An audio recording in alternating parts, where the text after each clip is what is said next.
Yo, what's up, y'all? Your boy back. Your boy Jesus back, man. Been a while. I've been out of retire. I've been in retirement. I've been in retirement. I'm coming out of retirement tonight because I'm tired of seeing all this bull crap that's going on. And I wanted to see this an interview and I wanted to share it. Wanted to share it with the critics. I want to know what everybody has to think. I need people opinions. I need people to tap in and let me know what's going on because this Young Thug shit is crazy. And Young Thug is one of my artists, so I need to figure out what the fuck is going on, man. But once again, I'm gonna just get right into it. Once again, I'm back. It's been like a year, some change, probably longer than that since I've been on this joint. Yeah, it been a little something, but we gonna tap right in and we gonna see what's going on, man. I mean, tap in, let me know what's going on, y'all. But let's dive right into this video. Like, yeah, what's up with it, King? I'm gonna keep real with you, son. Coming out of jail, and we're like, man, what the fuck is this shit doing, bro? Talking on the phone, like, what the hell wrong with this nigga? Like, and what's the difference between him in the interrogation room talking and you being in the interrogation room talking? You act like I'm bringing the nigga name up there. I ain't saying what make y'all youngins feel like y'all can spin the police though. Yeah, this is how I feel, man. Me to you. I talked to Gunna when he first got out of jail. You don't like the word hurt. I see how you looked at that. What the can he say?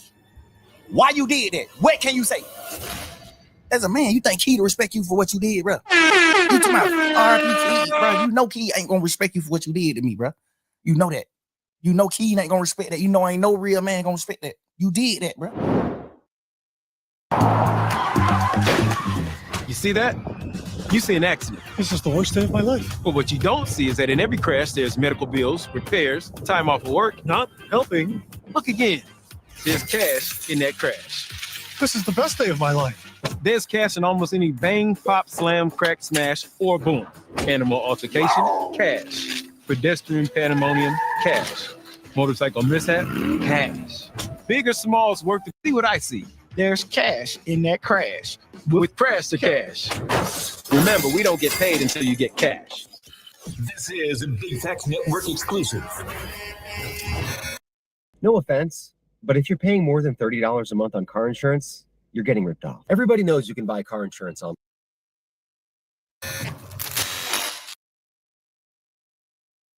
Welcome to Perspective with Bank. Today is a very, very special day. I got a very, very special guest. The most talked about person in the world right now. Jeff, what's up with it, King? Living life, bro. How you feeling?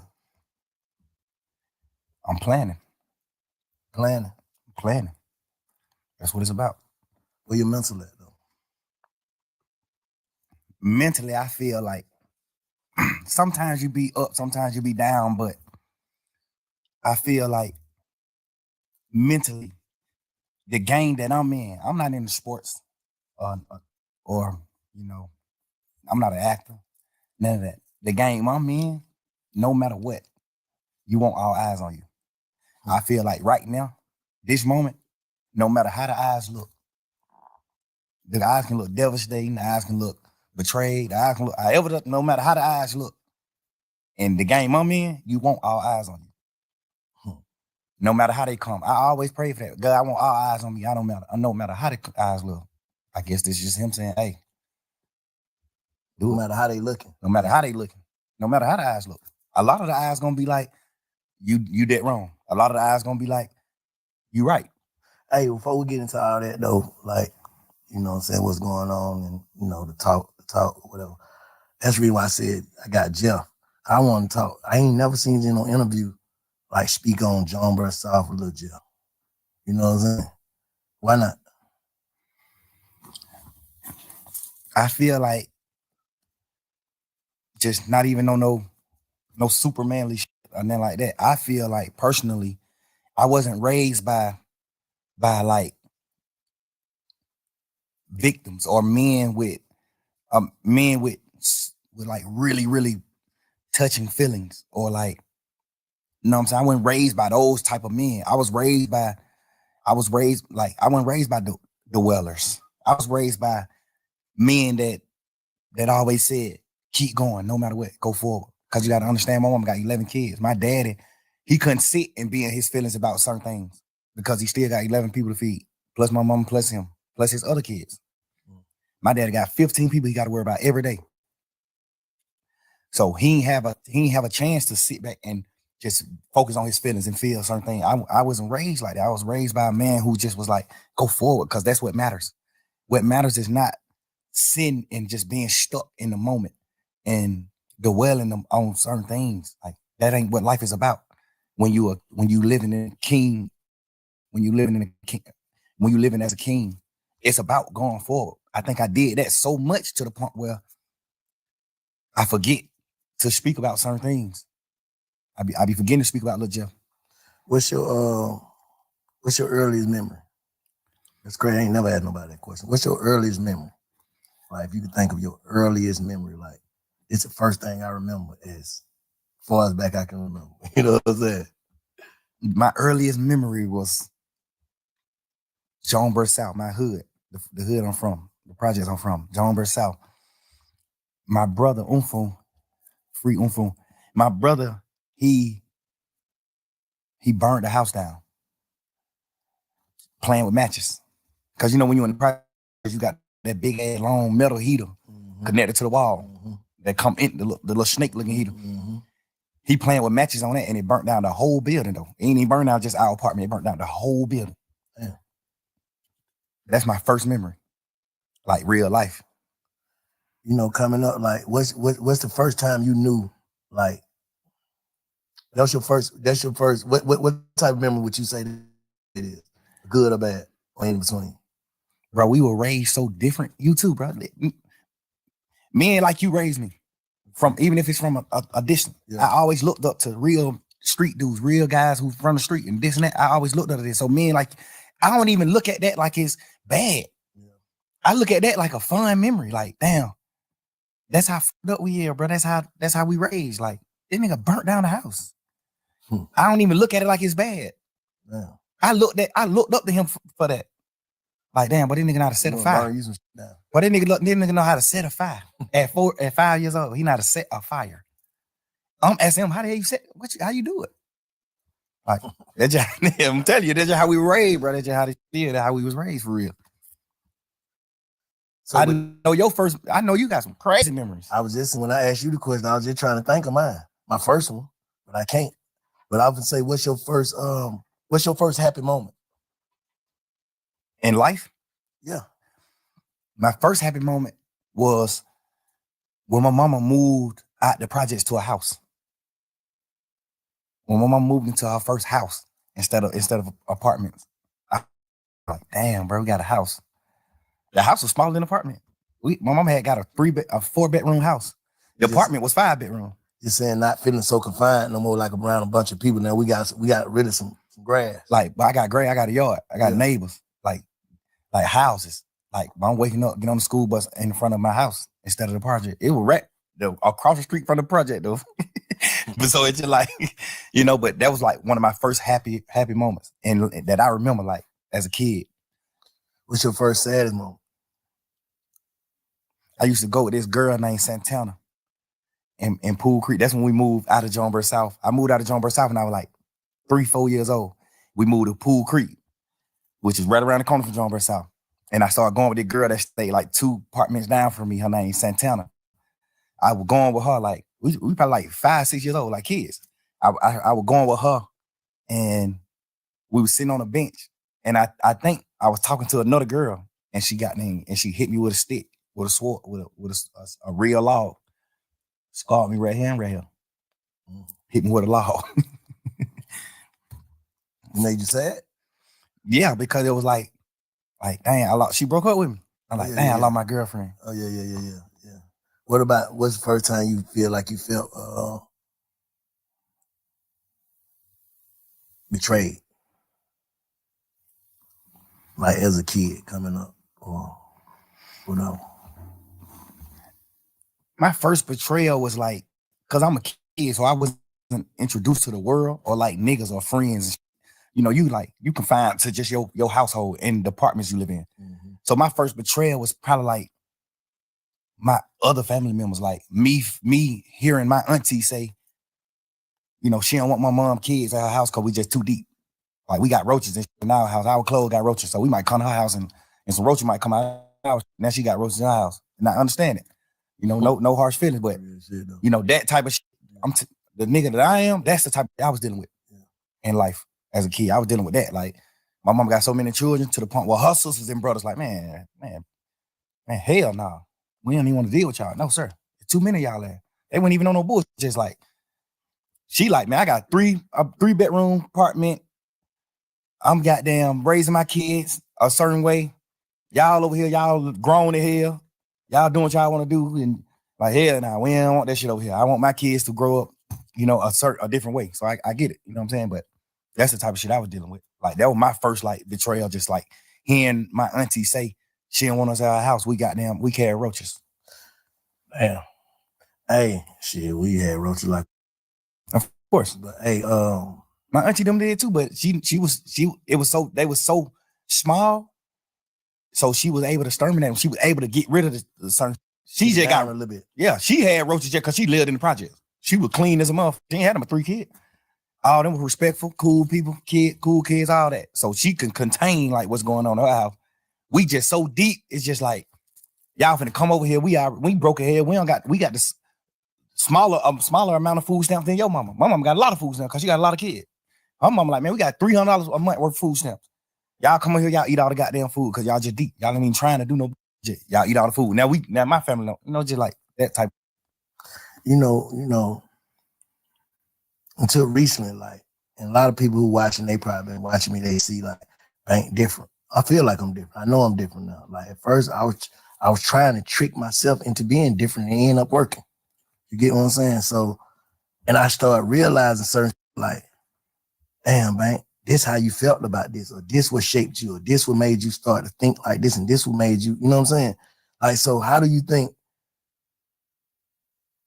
Lil Jeff impacted Young Thug?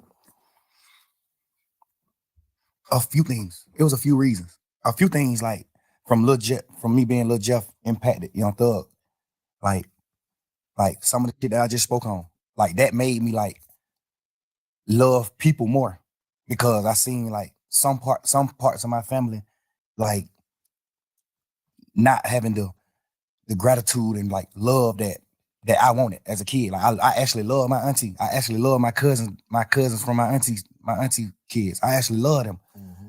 And my mama, we were so deep. My mama always taught us like love, bro. Y'all supposed to be with each other. Don't never go against these folks. Mm-hmm. Love, you know. So those type of situations impact the impact Lil Jeff to Young Thug. Just like I'm telling you, you got to think. My mom got a 5-bedroom apartment. We 11 deep. All 11 of us live in 5 bedrooms. So I'm sleeping in the same bed with 4 other people. The 4 youngest kids my mama got sleeping in one bed. Then the middle 3 sleeping in 2 beds in their room. They got 2 different beds in one room. Then the other, it's like that. So I grew up off of like, you gotta love one another. We ain't had nothing. We was literally damn near junkies. Like we ain't had nothing in the world. We did junkies. I'm telling you, when I bomb, not junkies. Like not junkies, but like bombs. Yeah. You know what I'm saying? Like junkies. Yeah. Like we don't got nothing. Like I wear my sister clothes to school. Yeah. My sister then I gotta drop out of school just so I can wear her clothes. And people don't know that I'm wearing her clothes.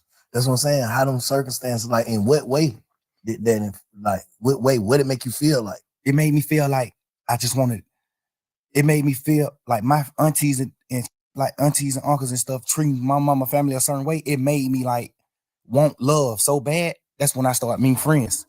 That's when I started wanting love from like other people besides my sisters and brothers. Mm-hmm. I started trying to get love from my friends. I started getting, you know what I'm saying? Like it just made me just seek love. I started seeking love because I wasn't getting love from like certain parts of my family. Yeah.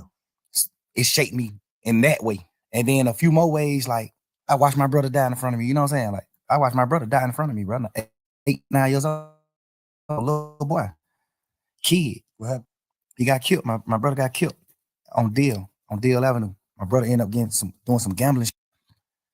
He stopped Uncle from gambling, and then he kind of slapped Uncle around like, Uncle like 11, 12 years old. Look, he was a kid. He gambling with some grown ass men though. So he go up there to stop my brother from gambling, and he started gambling. He ended up winning all the money. So when he leave, one of his friends, goddamn call him and tell him like, bro, don't come back up here. These niggas might they gonna take the money back for you if you come back. Cause my brother was like, shit, I'm finna go home right here. I'll be right back. Y'all niggas don't stop gambling. I'll be right back. So he walked down the street to the house, and his friend called him like, man, don't come back up here. These niggas goddamn whoa, whoa, whoa. Which some people would look at like, nah, that ain't no, that's real niggas. But he knew my brother. He was my brother best friend. He knew my brother. Gangster, he's standing on that off top. You tell my brother some niggas finna do something to him, don't come back. He going right back. Cause the thing about it, he wasn't even coming back. He had won all the money. He won like 9,000. It was little kid shit. He won like 9,000. His friend knew he wasn't coming back. Like he like made him come back by telling him a nigga finna like he gonna rob him. So he go right back up there and shoot a nigga. He go right back up there. Hey Ty, who you just called me and said niggas said they gonna rob me. Who you said gonna rob me? The nigga Ty, what the heck, man, nigga, who you said gonna rob me? You just called me and said one of these niggas might rob me. That's how the situation started. He shot a nigga, your brother did? Yeah, he shot 2 niggas. He shot 3 niggas. He shot his friend, and then he shot the 2 niggas that killed him. Cause his friend was acting like a hoe, like not want to tell him who said he was gonna rob him. Yeah. His friend like, man, bro, you tripping. Boom, shoot him. Bitch ass nigga. Boom. Then when he shoot him, he started saying like, man, didn't nigga say him, bro? These 2 niggas. So he started shooting at these niggas. Doom. Then he take off running. He had a police siren. He take off running. Them niggas got them started back shooting back. Shot him in the back while he was running. Ran down the street a little bit and fell on the ground and just like, he just on the ground gasping like, man, hurry up, get me in the car, take me to the hospital. He just was telling us like, I feel like I'm dying. Like, I'm telling you, I feel like I'm dying, bro. I feel everything's slowing down. My heart rate, everything's slowing down. I feel like I'm dying. Y'all gotta, you know what I'm saying? I'm right here, bro. Little boy. I'm looking at my mama holding nigga hand like he going in shock. My mama like, Beanie, like, son, you hear me? You hear me? And he just like choking up blood, but he like, you can see he trying to say something, like he let her know, like, I hear you. He trying to say something, but he can't talk. So my mama like, you hear me? Squeeze my hand. I'm holding one of his hands. My mama holding the other hand. She like, if you hear me, squeeze my hand, son. Squeeze my hand. Don't go, son. You squeezing our hand. I'm like, he still, you know what I'm saying? Like, I'm looking at this shit as a kid, bro. Like, so from that day forward, I always said, I'm gonna do something to the nigga that killed my brother. That just shaped my life. Mm-hmm. That made me cause I played football. I looked up to Michael Vick. I played football. I wanted to rap. I looked up to Lil Wayne. I looked up to Michael Vick. I looked up to Hot Boys. That just shaped me from all that. From that point on, I looked up to like steppers. I looked up to niggas from my hood, from Jonesboro South, that handle their business. That shit just made me a whole different person. That one situation. I was never like 9 years old. I was a kid. So from that point on, how like looking back on like, what changed? Like what changed in you? Me. From that day, what changed in me was the way I viewed like niggas that wasn't from where I'm from. Cause that's what it boiled down to. Like a Jonesboro South nigga got killed by a Deal Avenue nigga. So that just started making me be like, man, you ain't from Jonesboro South, nigga. You know what's happening? Now we living that type of life. So you know what I'm saying? Like the situations I was in shaped me in so many ways. It ain't shaped me one way. Cause it was so many different situations, different scenarios to a point where it shaped me so many different ways. Like me not getting love, the proper love from my entire family made me seek love from niggas and women. Me seeing my brother get killed shaped me to how I view niggas in the street, how I view niggas. Like, you know what I'm saying? It's me playing foot, my dad and like moving me away. Like I ain't never rode the school bus, but my dad took me to school every day. I had a real father. I never rode the school bus. That shaped me to being a man. Like, I'm gonna be a man. My dad is deaf. This nigga doing what he doing. He used to do what he do back in the day to hustle to get his money, whatever. Like, I looked at all that type of shit. Like, damn, he a real man. Cause he still can do whatever he can do to feed all these kids. And he's still taking time out to like take me to school every day and come get me from school every day. Because he just wanted me to be that far away from the streets. You know what I'm saying? Like, that shaped me in a different way. To being the dad that I am to my kids, that shaped me in a different way. You know, just so many different scenarios just shaped me. Like I look at my mama cry every year on my brother's birthday, bro. That nigga died 3 days before my birthday. His funeral was on my birthday. Damn. I remember my 10th birthday, a funeral. I'm going to a funeral on my 10th birthday, bro. My brother, who just told me before he left out the house and died, I'm gonna give you $100 for your birthday. I'm looking at that. Like, nigga, I still wake up right now today. I still want my $100 from my brother. Can't get it. It just certain shit just shake me certain way, bro. Just, you know what I'm saying? So when you look at yourself, like when you reflect and just look at yourself, how you see yourself right now as a person. Like if you had to judge you, how you see yourself. The crazy part is, bro, I thought I was whole. I thought I was wholesome. I thought I was like the perfect man until this situation. This situation at hand right now made me realize, like, damn, bro, I'm actually fucked up. Like, I was just so, God just created me to be so happy to the point where I know how to like get beyond problems. I just always was happy. My whole trial, I just was happy as hell because it's just like, I ain't got no reason to be happy. But it's just like, I'm just a happy person. I'm just a natural happy person. I could have got a life sentence and went to prison for the rest of my life. And y'all would have been seeing me in prison on photos just happy. Because I think God just created me like that. I be mad at God sometimes for that. Like, dang, bro, why you created me just like so happy to the point where I can't be in touch with my real feelings? But do you think that type shit goddamn make it to where a nigga, cause I'm gonna keep it real with you, Slime. Like coming out of jail, and we're like, man, what the fuck is this nigga doing, bro? Like it's like you ain't learn your lesson. And all this shit going on, hearing these calls, talking on the phone, like, what the hell wrong with this nigga? Like, you know, I know you was in there praying, right? Absolutely. Like, it's like, do you not understand your prayers got answered? Yeah, you understand that, but you also listening to people tell you like, well, you the wizard. You ain't going to prison. And then you got to understand, man, I was in jail 3 years, bro. Like I was praying 3 whole years. At some point, I started thinking like the prayers ain't working. You got to understand that too. Like I'm going through shit every day. I'm looking at my best friend, them do what they do. I'm looking at this. I'm looking at certain shit. And it's making me feel how I'm feeling. Like I ain't never been a nigga to pillow talk. I ain't never been a nigga to talk about nobody else in my life on the phone with nobody else. I never been that type of nigga. I've been these last few days, I've been sitting around like, what the fuck was I thinking? Like, what I was doing? I appreciate you for saying that. I think I was just so fucked up and I just felt like it was just over. Like I'm just sitting in jail 24 hours on 23 and 1. I'm in a cell 23 hours. Like at this point, I'm just like, man, I don't give a fuck. Life it ain't what I'm thinking it is. Like I'm just talking. At this point, I'm just talking. At this point, I'm just holding conversations with my girl. But the crazy part is all these conversations that I had on the phone, I also had with the same niggas who I was talking about on phones. So that's why it don't seem weird between me and them. Because I done held these same conversations with Wham. I done held these same conversations with Savage. How I feel about him, how I feel about Wham, how I feel about this, how I feel about every situation. We talk like men, we brothers, we talk. They tell me how they feel about certain things. So we all align. We won, we what we are. But you got to understand, like, my standpoint, I'm locked up. Nigga, I'm on the phone talking to my girl every day. This is the only person I'm talking to on the phone. This is the only person that I can talk to. Like, I can't even talk to my family because they just like, how they is, it ain't good for my case. They can be on the phone, they don't understand certain things. So if I be on the phone with them, they might say the wrong thing on the phone. So now I can't talk to them. Now I can't talk to Bank. I don't want the police to get on Bank. Now I can't talk to Wham. I don't want the police to get on him. I don't want the police to get on Savage. I don't want the police to get on Pluto. It's just so much shit in my mind to the point where I'm just like, I'm confining myself. I mean, not confined. I'm like trapping myself to just communicate with one person. And then I might go to court and just get body slammed by the motherfucking judge, bro. And then I just got to come back to the jail. Now I'm on the phone with somebody that I love, whoever it is I'm on the phone with. And they like, man, goddamn, or goddamn, they say, this nigga right here, pull up on bro. This nigga pull up. Of course, I'm just like, bro, I just got body slammed by the jail. I'm just feeling how I'm feeling, bro. I'm just saying what I'm saying. Like, I ain't even tripping on that. I'm just saying what I'm saying. And I done told all these niggas these same things. But looking back on that, how you feel? You just said, goddamn, like, damn, you feel like you was tripping. I feel like I was tripping, but I feel like, because I ain't never did that shit like that. I ain't never pillow talk with no girl ever in life. I ain't never in my life held no conversation with no girl about no other nigga ever until jail. And I've been trying to figure out, like, why the hell was I even doing that?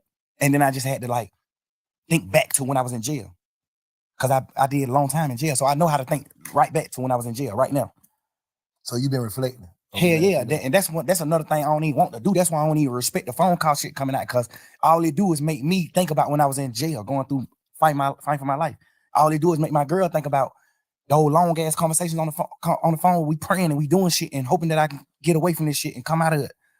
Like, that's the weird part about this shit that's happening. Like, this shit, all this, y'all, this shit just like a fun moment in the memes on the internet and trying to just like tarnish my my existence and just my real nigga shit, my real nigga life to like just to have fun with it. But not knowing like this shit traumatizing the hell. This shit goddamn make me remember when I was in jail. This shit make me remember those dark ass days and moments I had, bro. This shit make my girl cry. She ain't even tripping about what we saying on the phone. Nigga, we said, whatever I say, I say twice. I'm a grown man. I'm a man, nigga. Whatever I say twice. And I done said it to every nigga. They know that. So I ain't tripping on that part. I'm tripping on just like the world not knowing that. I'm tripping on the world just, oh, but look at this. Oh, hey, y'all, here go another phone call. Here go. It's just like, bro, y'all ain't understand what's going on. Let me say this. If you knowing that you told these people and you was on the side, how would you look at that? If you was from the sideline, just listening to Slime on the phone, on the jail phone, talking to Savage, talking to your girl, just about like everything, how would you look at that? If you didn't know, like you said, you done told the same people this, how would you look at it? It depends. If I was on the sideline and I never been in that situation, like no jail shit or fight for my life, I probably would look at it how people looking at it that ain't never been through shit. Okay. They probably looking at it like, man, you some bullshit. Why are you talking about? But if I was a nigga that had experienced certain shit, I would look at it another way. Mm-hmm. But and me personally, I'm a smart man. I know how to think. So if I see somebody else going through this, I'm the type of person to be like, man, I want to know what he think. Like I want to hear what he was feeling. Like, why you do this? Why you said this shit on these phone calls? Why you was saying this shit on these phone calls? Because everything on the phone call came from questions being asked. Or they just putting out your part. Who you think putting that shit out? I don't know. I be looking at it like some of the niggas that's like mad that I'm pushing grown man business. I'm pushing. We ain't telling on nobody. We ain't no rats. We ain't doing it. It might be people that's like, it might be stemming from that. Cause do you think you inviting that energy though? Yeah, 100%. Overly. Yeah.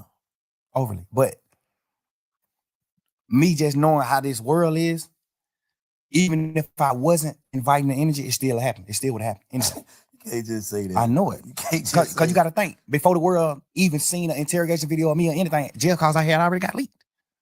Jail call got leaked when I was in jail. Interrogation shit was already out too, though, huh? Right. Yeah. I'm just saying, all this shit was happening while I was in jail. But I'm saying, so I don't think it would be, me personally, bro, this shit for me to use slang. I don't think it would be, it's like right now, yeah, interrogation shit came out too, and there was some shit in there. We're gonna talk about that. There was some shit in there like, damn, Slime, why you say that? Like, what the hell wrong with you? But at the end of the day, I'm saying niggas wouldn't want to be like, yeah, man, fuck that nigga. If it didn't come with, you gotta think, bro. If people's out here in the motherfucker like free Slime to the death, like can't wait till you get out. But then when you got out, it was like he ain't learned. He's still the same. He want to go back. Just off of tweets and dissing and you know what I'm saying? That just like, damn, bro, like, bro, you just did some shit niggas don't do. You just goddamn came home on some shit with goddamn damn near everybody telling. Nigga ain't supposed to make it back. And you back, that's God. So it's like, damn, it's like the universe too was making it like, yeah, spank him. I think personally, no matter what I came out of jail and did, it still would have came out one day. Me personally. I understand what you're saying. Because it still came out when the whole world looked at me as a real nigga. My jail phone call got leaked. They weren't pushing no narrative then though. It don't fuck the narrative. I'm just saying coming out, no matter what. I feel like no matter what, it still would have came out. I know it would have. You know what I'm saying? I feel like it still would have, no matter what, bro. No matter what I would have got out of jail and did, it still would have came out. Yeah. Just because it was public record. Yeah. Because at the end of the day, when the first shit came out, when the first few jail calls came out of me and my girl just talking and shit, when those first few jail call came out, nigga, my team got in touch with the Cobb County people and stopped all of it. Like shut down the whole system. Now you can't go get none of that shit. Okay. So what they tell you? Somebody been had it. They got it back then. And they just waiting to release it. Strategic. No matter what I would have came out doing, it still would have got released. What about like, because you can't go on the internet and get it right now. You can't go on the Cobb County website and get it. It's been shut down for a year and a half. What about like contradicting shit? Like they say, you tweeted that you told Sean to take the take the plea. Yeah. And but on the call, you told Savage. I ain't told that nigga that. Like, so that's like credibility. Like, damn, Slime, you said this, but this, you tweeted this, well, goddamn, what one is it? Yeah, I understand that. And the thing is, when just say I'm in jail fighting for my life, this just for people that don't know the law. Okay. I got co-defendants. I got 28 co-defendants. I got 28 niggas on the case with me. We can't have contact. We can't talk to each other. We can't be around each other.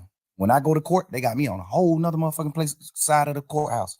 They got these niggas on different sides of the courthouse. Nobody is around each other because we co-defendants. We get another charge if we talk to each other.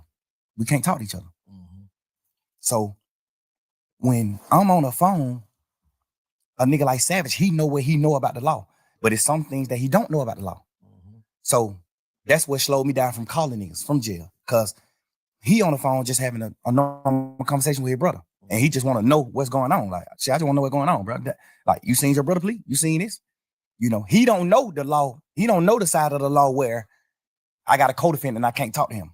So if I get on the phone on a jail call and tell Savage, yeah, I talked him, I told Umfum to take his plea, that's another charge on me because I don't supposed to have contact with Umfum.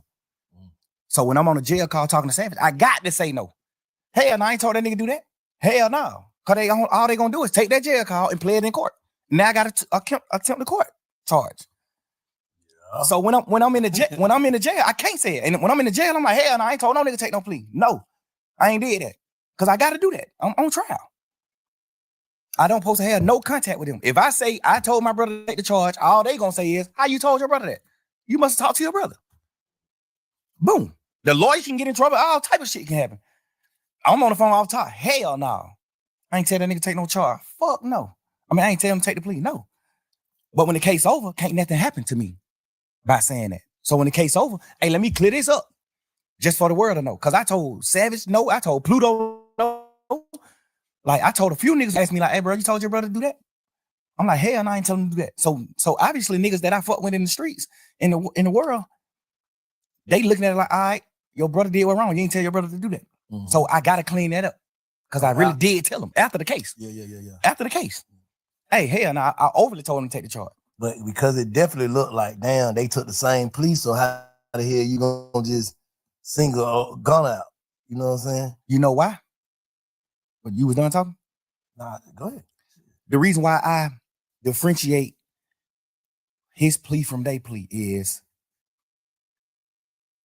that's like this is what the world want to know. This is what the world want to know about the Gunna shit. This is what I've been waiting to know for years.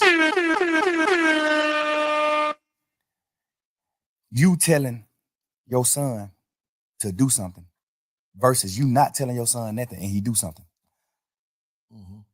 I told my brother to take the plea. We had a week and a half conversation, talking a week and a half. Every day in court. My first time seeing the nigga since we been in jail. We crying each other, all type of shit. I'm like, bro, get the fuck on. This nigga been in prison his whole life. You think that nigga give a fuck about going to prison? Bro, that nigga a man, gangster. Stand on that. Mm-hmm. Home don't give a damn about no sentence. Home told me every day in court, he told me, hell no. Boy, you tripping, bro. Boy, I'm rocking. You my brother, nigga. You my real live brother. Like my mama had. Your mama and we got the same mama, nigga. You my brother. If you go to prison forever, I'm going to prison forever. Fuck that. He just a street nigga. That's how you looking at it. Mm-hmm. Hell no. Nigga, I'm crying to the nigga every day. Bro, please, bro. You check out of prison, bro. You just did 12 and a half years. Get the fuck on, bro. Please, bro. I'm on the phone with my mama. Nigga, my mama crying every day, man. Both of my son, man, bro. Y'all come back to me. I don't give a fuck what happened. Y'all need to come back to me now. Woo. I'm telling my brother, gone. You got to get back with him, bro. I'm going to be all right. I'm good. I'm a man, bro. I'm standing on mine. I'm going to be all right. I need you to go, bro. That nigga crying to me, boy. Bro, do you understand what you telling me to do, bro? No. I'm a man. That nigga just had a life sentence, nigga, for not telling. He not a rat. No matter how you gonna look at nothing. This nigga just did that nigga just had a life plus 10 prison sentence for not telling.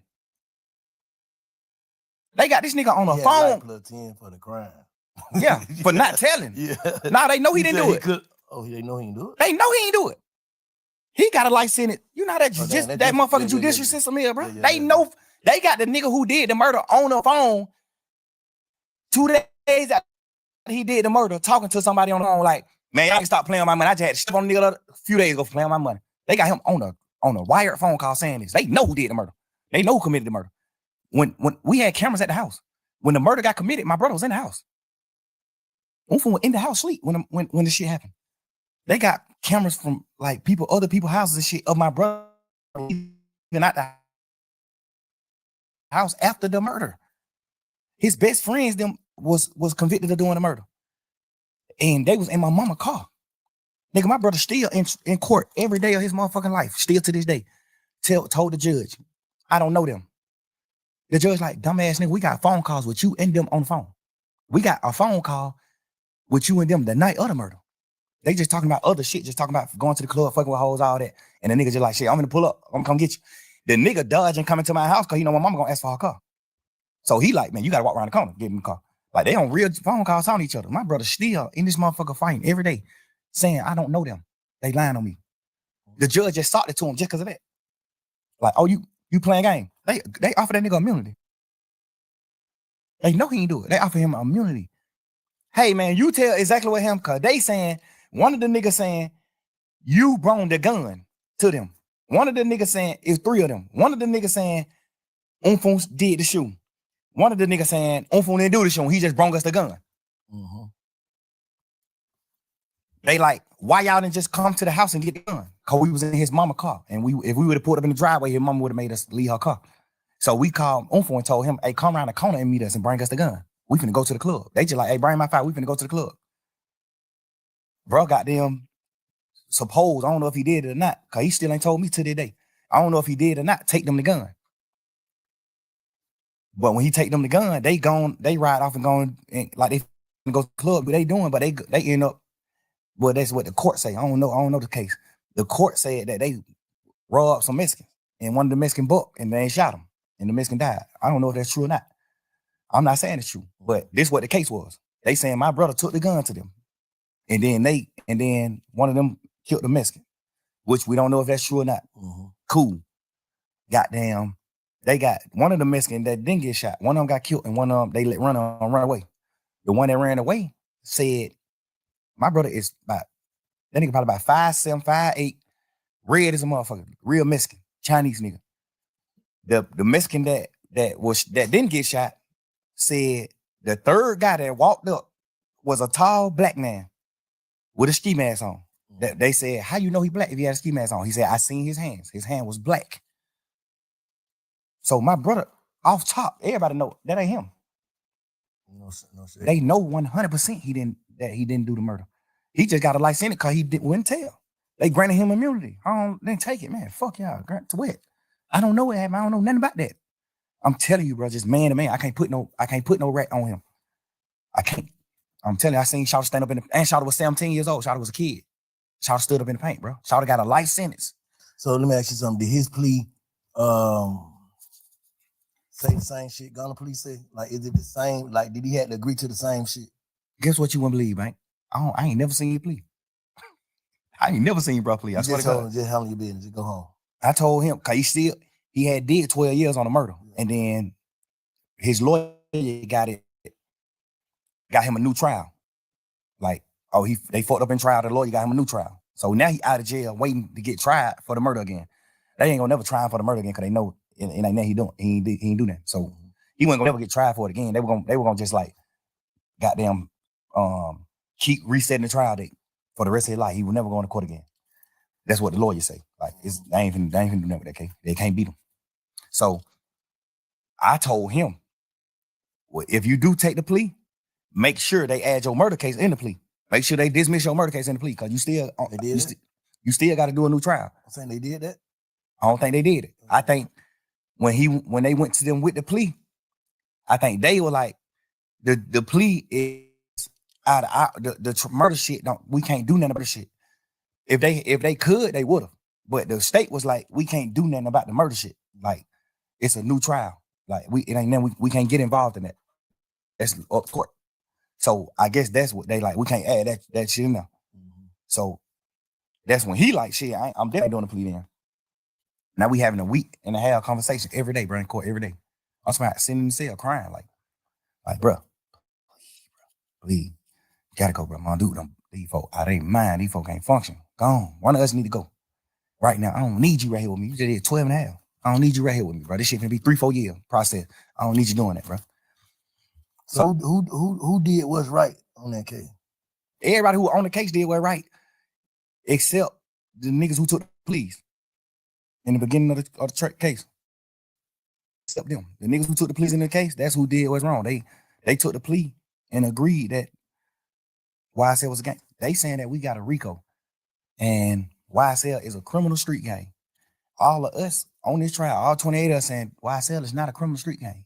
Because by the book of gangs, the law that solidify you as a gang, we don't come to terms with none of that. So it ain't a gang. In real life, it's really not a gang.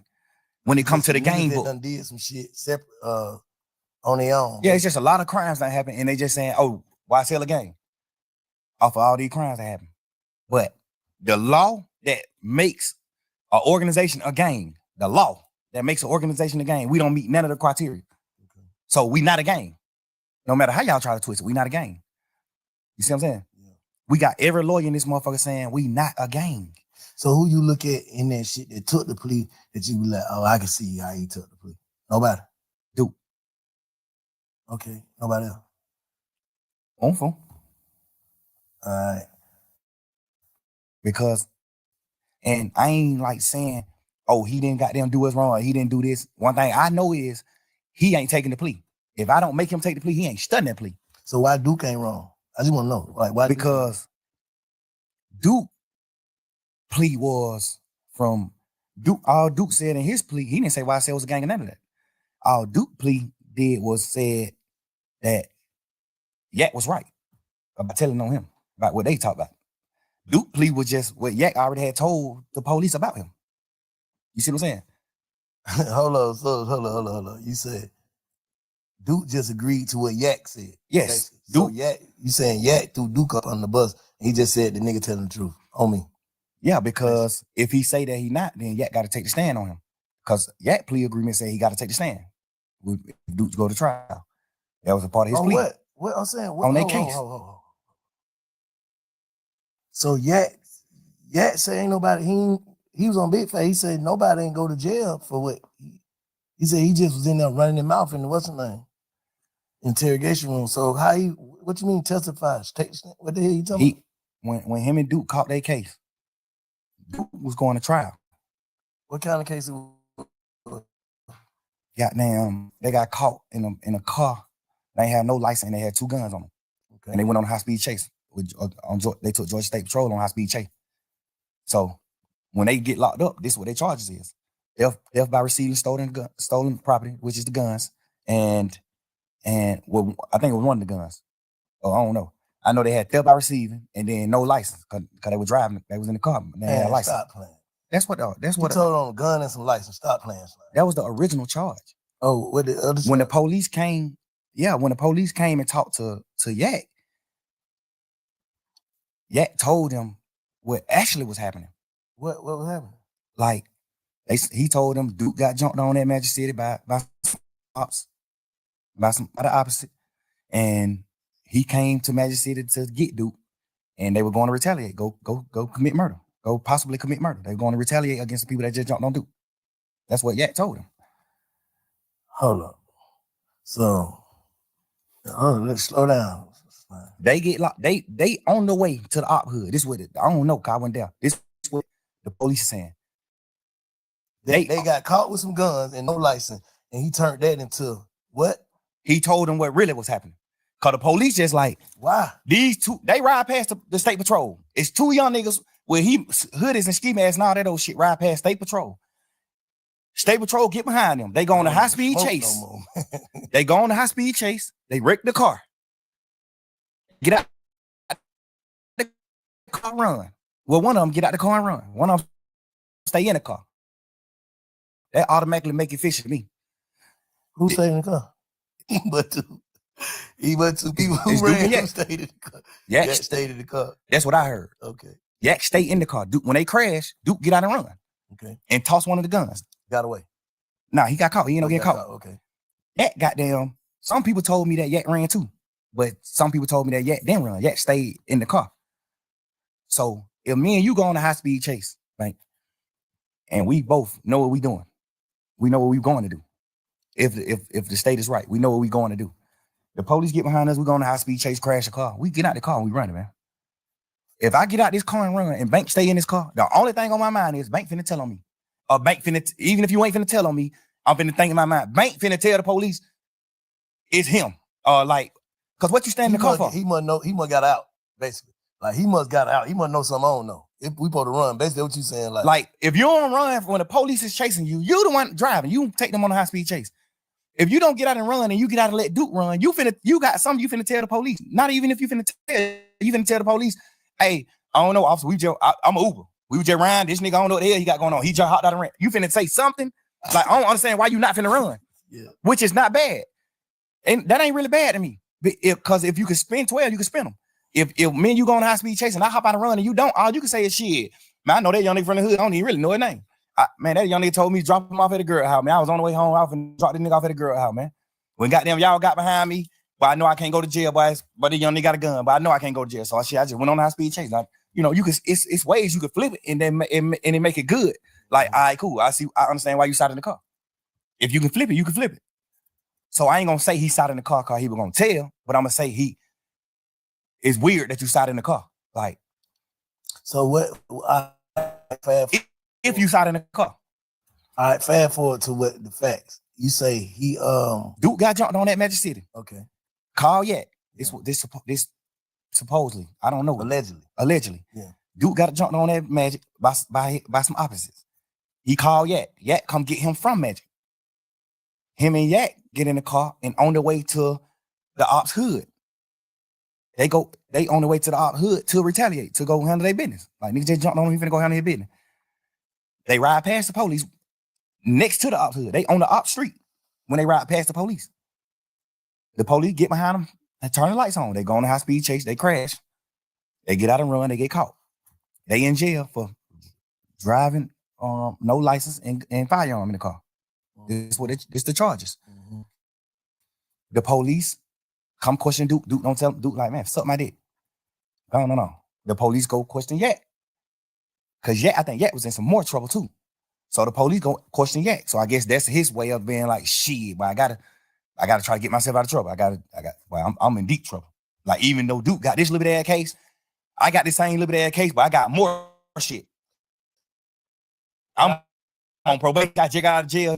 Yak got a deeper rap sheet. So I thought he said he took the charge. No, I thought Yak took the charge. He said goddamn, ain't nobody go to jail but him. Like, he don't want this time, and Duke Duke went to jail, bro. No, I'm saying, like, convicted. Basically, like, Duke got some probation. Duke got convicted. He got probation. 6-month probation. I think he got a year probation. So Shawty went to the Fed though, so he had to take the gun charge. No, he went to the Fed because that was like his 5th, 6th time getting caught with guns. So your 5th, 6th time getting caught with guns. Now the Fed's involved. Now the Fed like, hey man, they keep getting caught with guns. Now the Fed snatch you. Now the Feds give you the gun charge. So you can't take the gun charge. The Fed gave you the charge. The Feds gave you the charge. You didn't take you run around saying you took the gun charge for Duke. Now you didn't. In your interview, you said the gun was my gun, but I gave it to Duke. Everybody know in a court of law, if you say, hey, this is my brick, but I gave this motherfucker to a bank, whoever is in possession of this brick, that's who brick it is. That's a fact. Whoever in possession of this gun, that's who gun it is. I don't give a fuck. You can tell the police 1,000,000 times this your gun. Duke get caught with his gun. This motherfucker is Duke gun. I promise you that. Yeah. That's how that go. So the Fed snatched him. When the Fed snatched him, his charge in the Feds was the gun charge. It's because he had more than one, but like the Feds ever on him. Like, we on him. He keep getting caught with a gun. He done beat murder charge, all type of shit. He done beat murder charge, all that. So the Fed already on him. He get caught with take the stand. Why? I'm saying, so Duke didn't go to the trial. That's why he ain't. No. The thing about it is, I don't know if it's true or not, but Yak told Duke, man, just take the little probation shit. And I feel like he told Duke that because he didn't want his interview to come out. Because if Duke go to trial, you got to take the stand. It's a part of your plea. So you tell Duke, man, take the probation. Shit ain't nothing but a year probation. Take that shit, man. You tripping. Go on forward with your life, man. So Duke take the probation thinking like, shit, my brother took the charge. I'm gonna take the probation for even being around it. They just charging Duke with it. So they give Duke a year probation. Duke take the probation. Word in the street is Yak told Duke to take the probation. I don't know how true that is or not, but a lot of people that said Yak told Duke to take that probation. A lot of people, reliable sources, said that Yak told Duke to take the probation. I feel like he told Duke to take the probation because if he didn't, he was gonna have to take a stand on him. And he didn't want to take a stand because he already got to go to jail. So you saying he would have took the stand in the Fed when he picked it up, basically? Yes. If Duke, no, it don't matter if the Fed pick it up or not. If Duke go to trial, if Duke don't take the plea, Yak got to get on the stand and Duke trial. That's his plea. His plea was this. You get out of jail. You do this. You do this. But if Duke go to trial, when Martinez want to go to trial, you must take the stand and speak truthfully about what you told us in this interview. That's his plea. If Duke go to trial, he got to get on the stand. That's Yak plea. And if he'd have took it and she got on trial, what they would have did, that would have fucked the case up or something? Who? That would hurt the case. Like if Duke would have went to trial, Yak would have had to take the stand. Duke would have got fried. What the hell you mean? In the goddamn interrogation, Yak told exactly what happened. Oh. Yak told, hey, man, I ain't even finna play with y'all in here, man. I'm gonna just tell y'all the truth. That's what happened. That's what he say in the interview.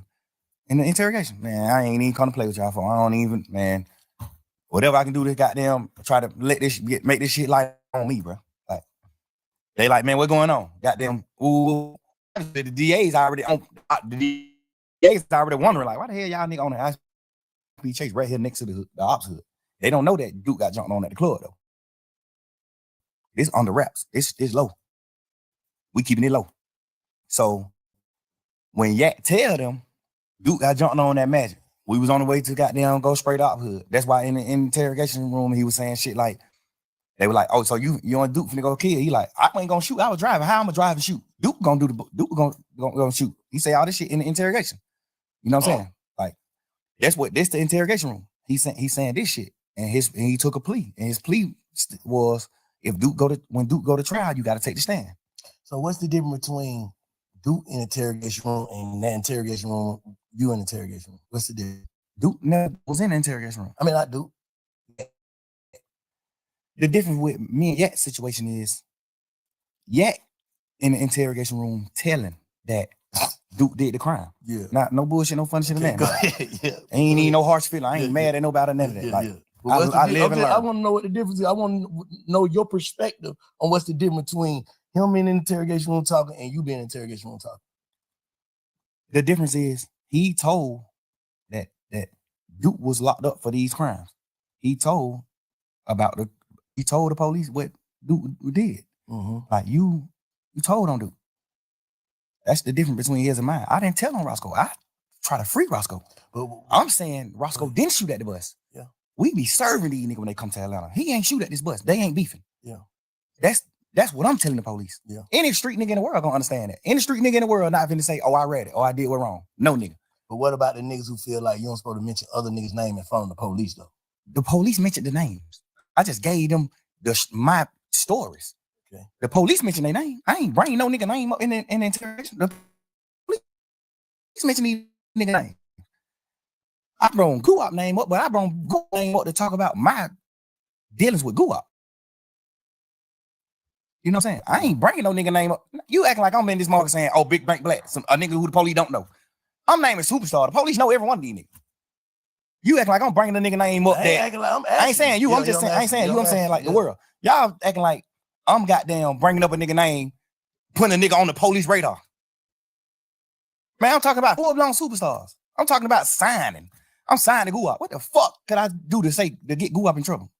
By saying I was signed to him. Like, what the fuck can I say about to get Birdman in trouble? Saying that Birdman and Wayne got a problem, not Roscoe and Wayne. But can a nigga take that as you giving them you pushing it off on Bird? Like that's a motive. I check that motive. No, because at that point it was already on fire. You gotta understand, Wayne had already said they fuck nigga over my money. This shit was on the internet. He already said fuck the a nigga wear a dress, man. You don't listen to nigga music. He already did all this shit. He did. So this shit already in the public. This shit in the public eye.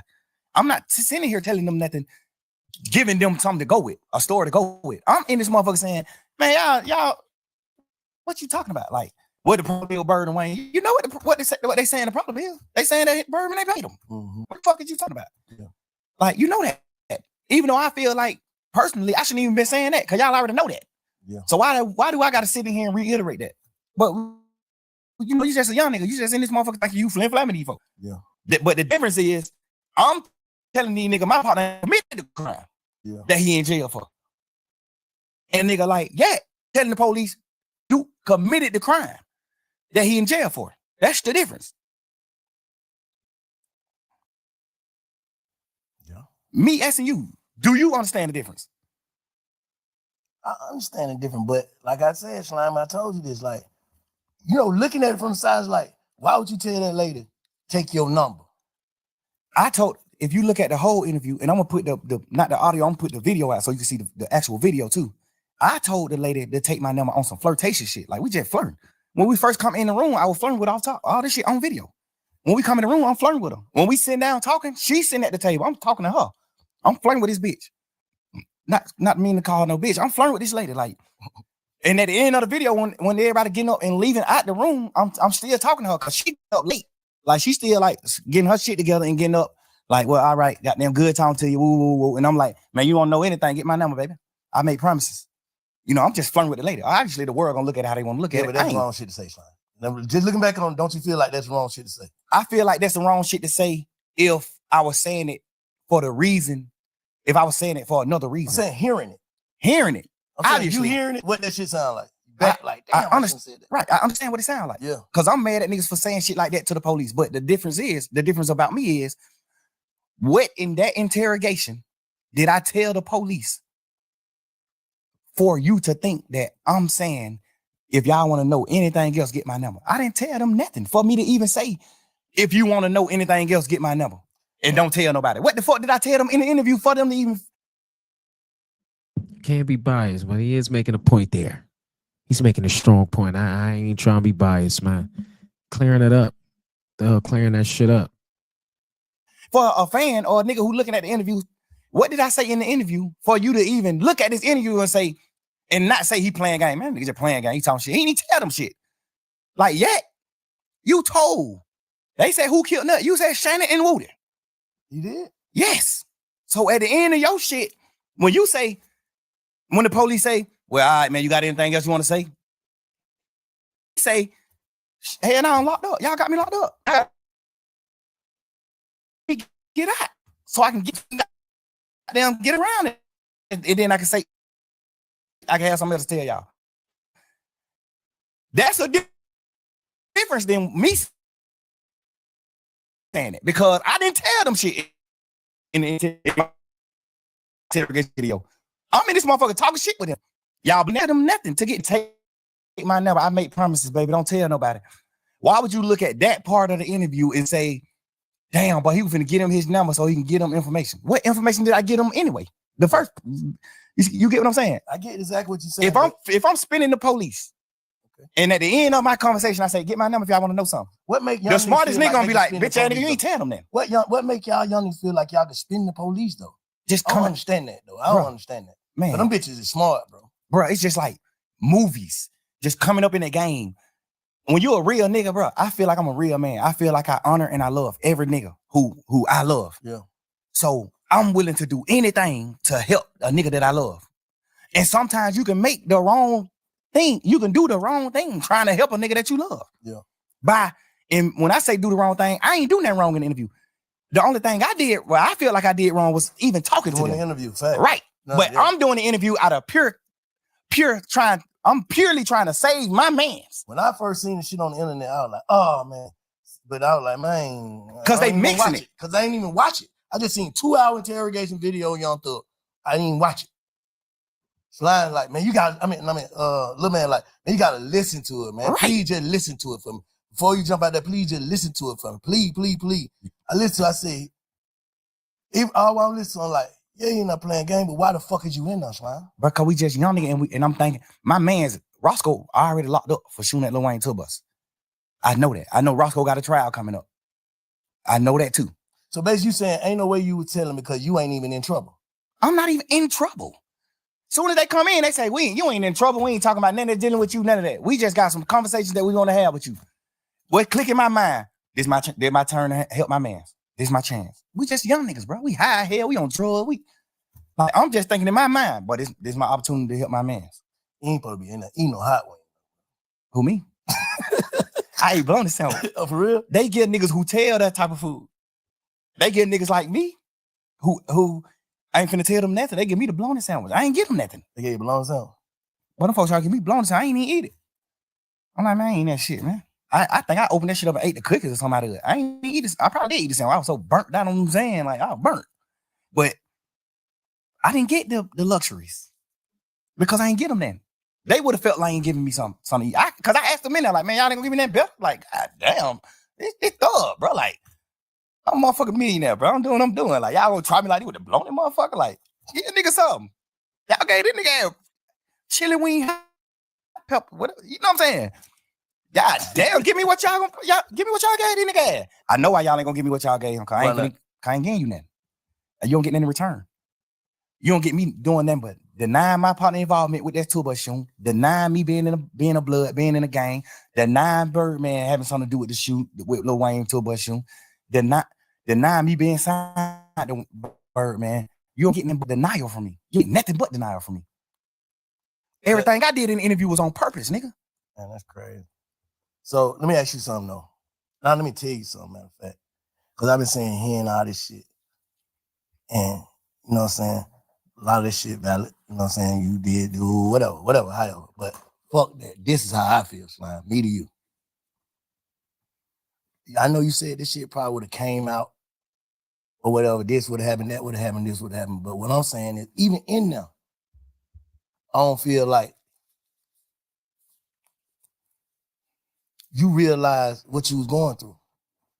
And then when you got out, I don't feel like you was focused, bro, the way you should have been. Like, I feel like you taking your blessing for granted.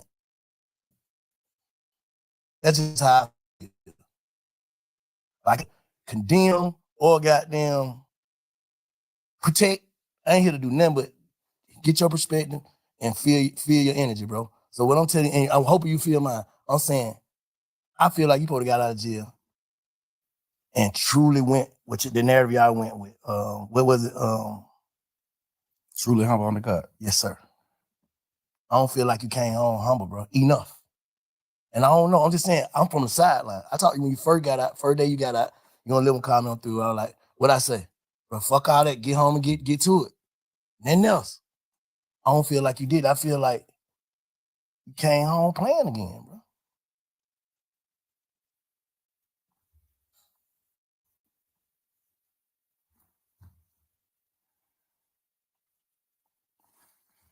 I don't need, me personally, I don't know. I don't know, Bank. Just to be honest, bro. I don't know.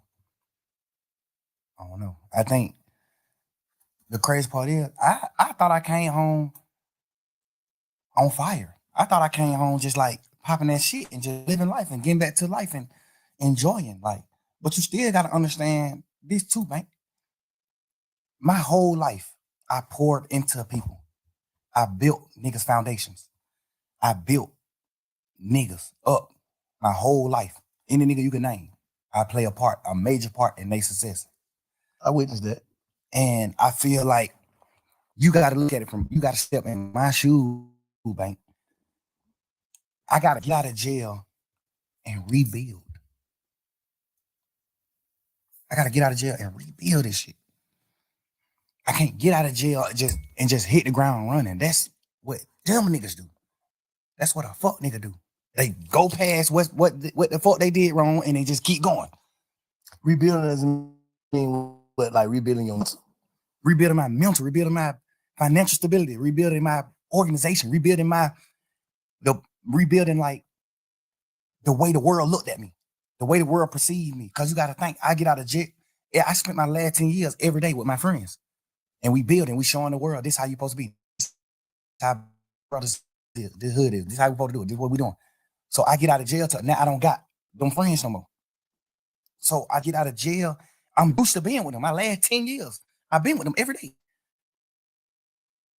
So I get out of jail, now I gotta learn how to not be with them. And not because they did or they went. I can't just get out of jail just going forward, bro. Like, I thought I was though, but this situation at hand just let me know, like, damn, you ain't going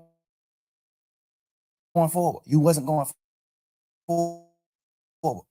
But then look at it like that's because I don't look at them nigga like this. Like, moving on. Why I ain't moving? So do you think watching a nigga look as if they like Gunna? You think watching Gunna look as if though he ain't hurting about this shit or moving on, that shit hurting you even more? You don't like the word hurt. I see how you looked at that. The nigga gotta know when they hurt, bro. You bring heartbreak. Yeah, but bro, we gangsters, bro. We men, bro. We bosses. You know what I'm saying? Bro, I cried on the internet about that. Give a fuck. I ain't that gangster. I know. Now, hard is fragile. Cause I look, and I said this, and I just seen on, I don't listen to all them jail calls too. Yeah, man, what the hell this nigga talking about today? But I said, I listened to that motherfucker, and you said something like, cause I had already told him, I said, bro, the reason why Slime, and they understand to niggas, and he gotta stand with these niggas. Not saying it's right or wrong, like, shit, how the hell I'm finna make these niggas fuck up their friendship or whatever, they camaraderie with the nigga, and then I come home. I feel, and then I talked to Gunna when he first got out of jail. I was trying to get an interview with him. He was like, man, I ain't worried about none of these niggas saying, I know my brother in that box fucked up. I was just saying motherfucker fucked up. That nigga mind ain't right. Whatever. I don't give a fuck if he is telling these niggas fuck me. If it ain't fuck me when he get out of jail, they're my brother. You know what I'm saying? I love him. I know he love me. He knowing I wouldn't have did that shit.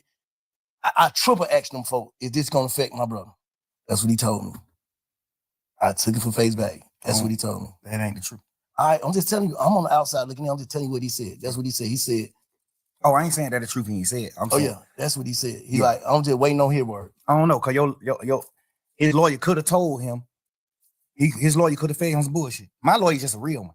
Brian, a real man. He gonna tell you, hey, this what we got strength at in this trial. This what we lack at. This what you fucked up at in this trial. This what you got their ass. So that's part of the reason why I took my plea. Cause he like, you gonna win the case 100%. You gonna get acquitted, but you can't get acquitted for the shit that they found in your house. It's in your house, the house in your name, everything. Like, even though it ain't your shit, they still got it. The law tell the jury, you must charge the owner of the house with these items if it's in his house. Mm-hmm. So Brian always told me, like, this is where you gonna get convicted at. This is where I feel like you could get convicted at.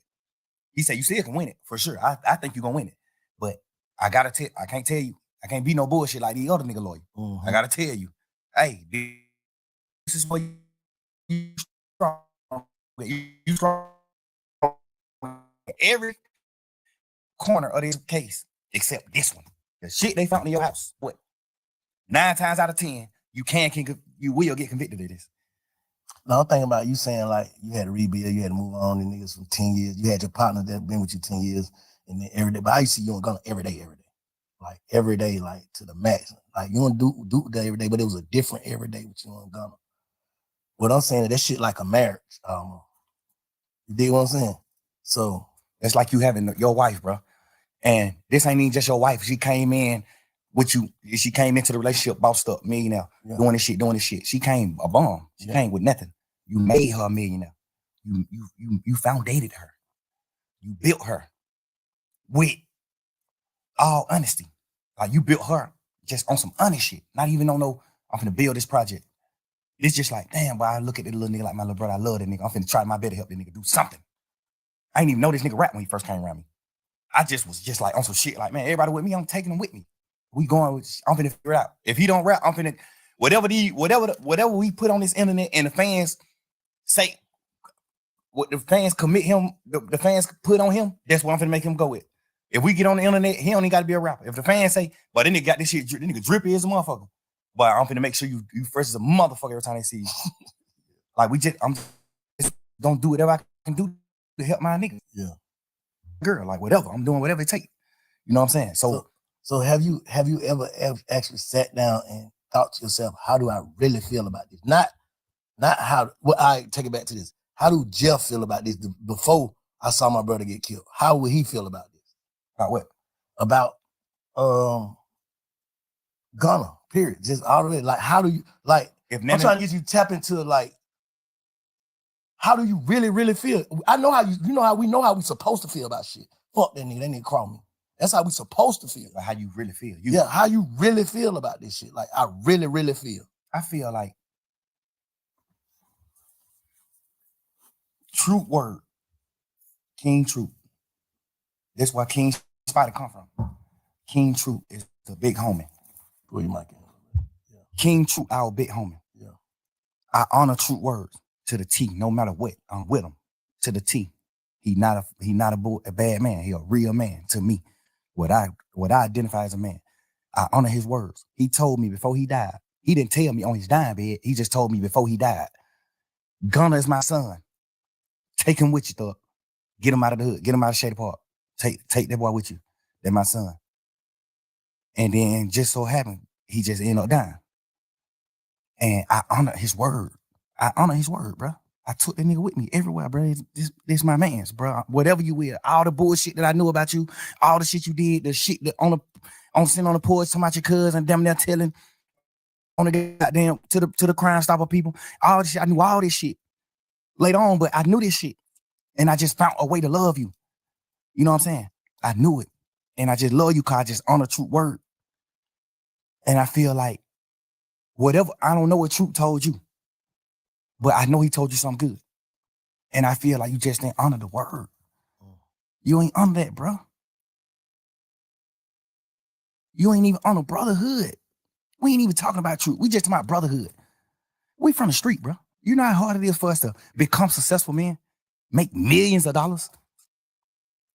If a nigga take me from where I'm at, sleeping on mama's motherfucking couch, to making millions of dollars, I'm dying before I go against him. No matter what, I'm gonna die before I go against him. No matter what. I don't think he feel.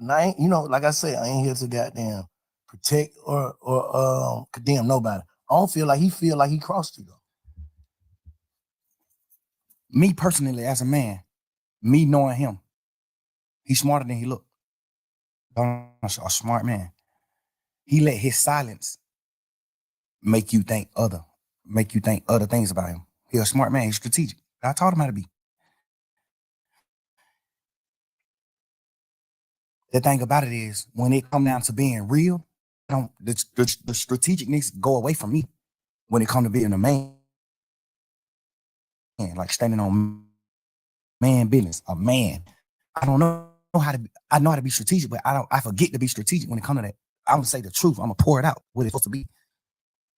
Life to him is just all about being strategic. It ain't about nothing about being a real man or like just like me some strategic shit behind it. So you like it just came out the blue. You know, usually when niggas, if you the nigga you describing, you would have been saw that though. So you saying this just came out the blue with that case? Or? Nah, but the crazy part is, bro, he done already did some shit that's a violation. What? Don't nobody really know about it but me and goddamn Cash, XO, my brother. He already done did some shit that was a violation that I supposed to cut him off for. He already done did some shit where I was supposed to cut him off for. I just found a new way to love him. And I try to be how y'all live. I try to look at him from a different light and be like, maybe he ain't understand. Maybe he ain't know. I know he knew though. Maybe he ain't know. The only reason why I knew he knew is because he denied it. Instead of saying, damn, bro, I ain't even know. A nigga that don't know gonna say, damn, I ain't even know that. A nigga know what he doing? What he gonna say? Hell no. I denied it. Like, hell no, right? Hell no. Like, that's just how the circle of life. That's how I go. You gotta understand, bro. I had him man with me every day since late 2015. I had him man with me every day, bro. I made that man I made him a millionaire. Like, I bought his first apartment that he lived in. I bought it with my money. I made him put his money up. Keep your money. I bought it with my money because I had a little extras. I bought that shit. I went half and half with you to buy your mama house. Your mama first house, get her out of the hood. I did that. Me. I told you to go down to the country town and get your daddy, no matter what your differences is with your daddy. I told you that. I know for a fact, me personally, I know your dad don't look at you like a real nigga. I know that. This my man's. Your dad is my OG. He don't look at you like that. I made you go get your dad. I made you reunite with your family and do the right thing. I just poured my all into him, bro. I gave this nigga more time than my children, bro. I gave him more time than my kids. I gave him more time than my old lady. Like, I poured my life into these people, bro. Like, every second. I went half on your mama house and bought your mama house, bro, because you didn't have the money. I went half with you. I bought your brother his first truck and let you present it to him like you bought it. Your brother on the internet, man, yeah, fuck that nigga thug. Like, nigga, you don't even know what's going on. Like, you don't even know, bro. Relax. This shit that nobody don't know, but we can't speak on that type of shit. I ain't do it for that reason.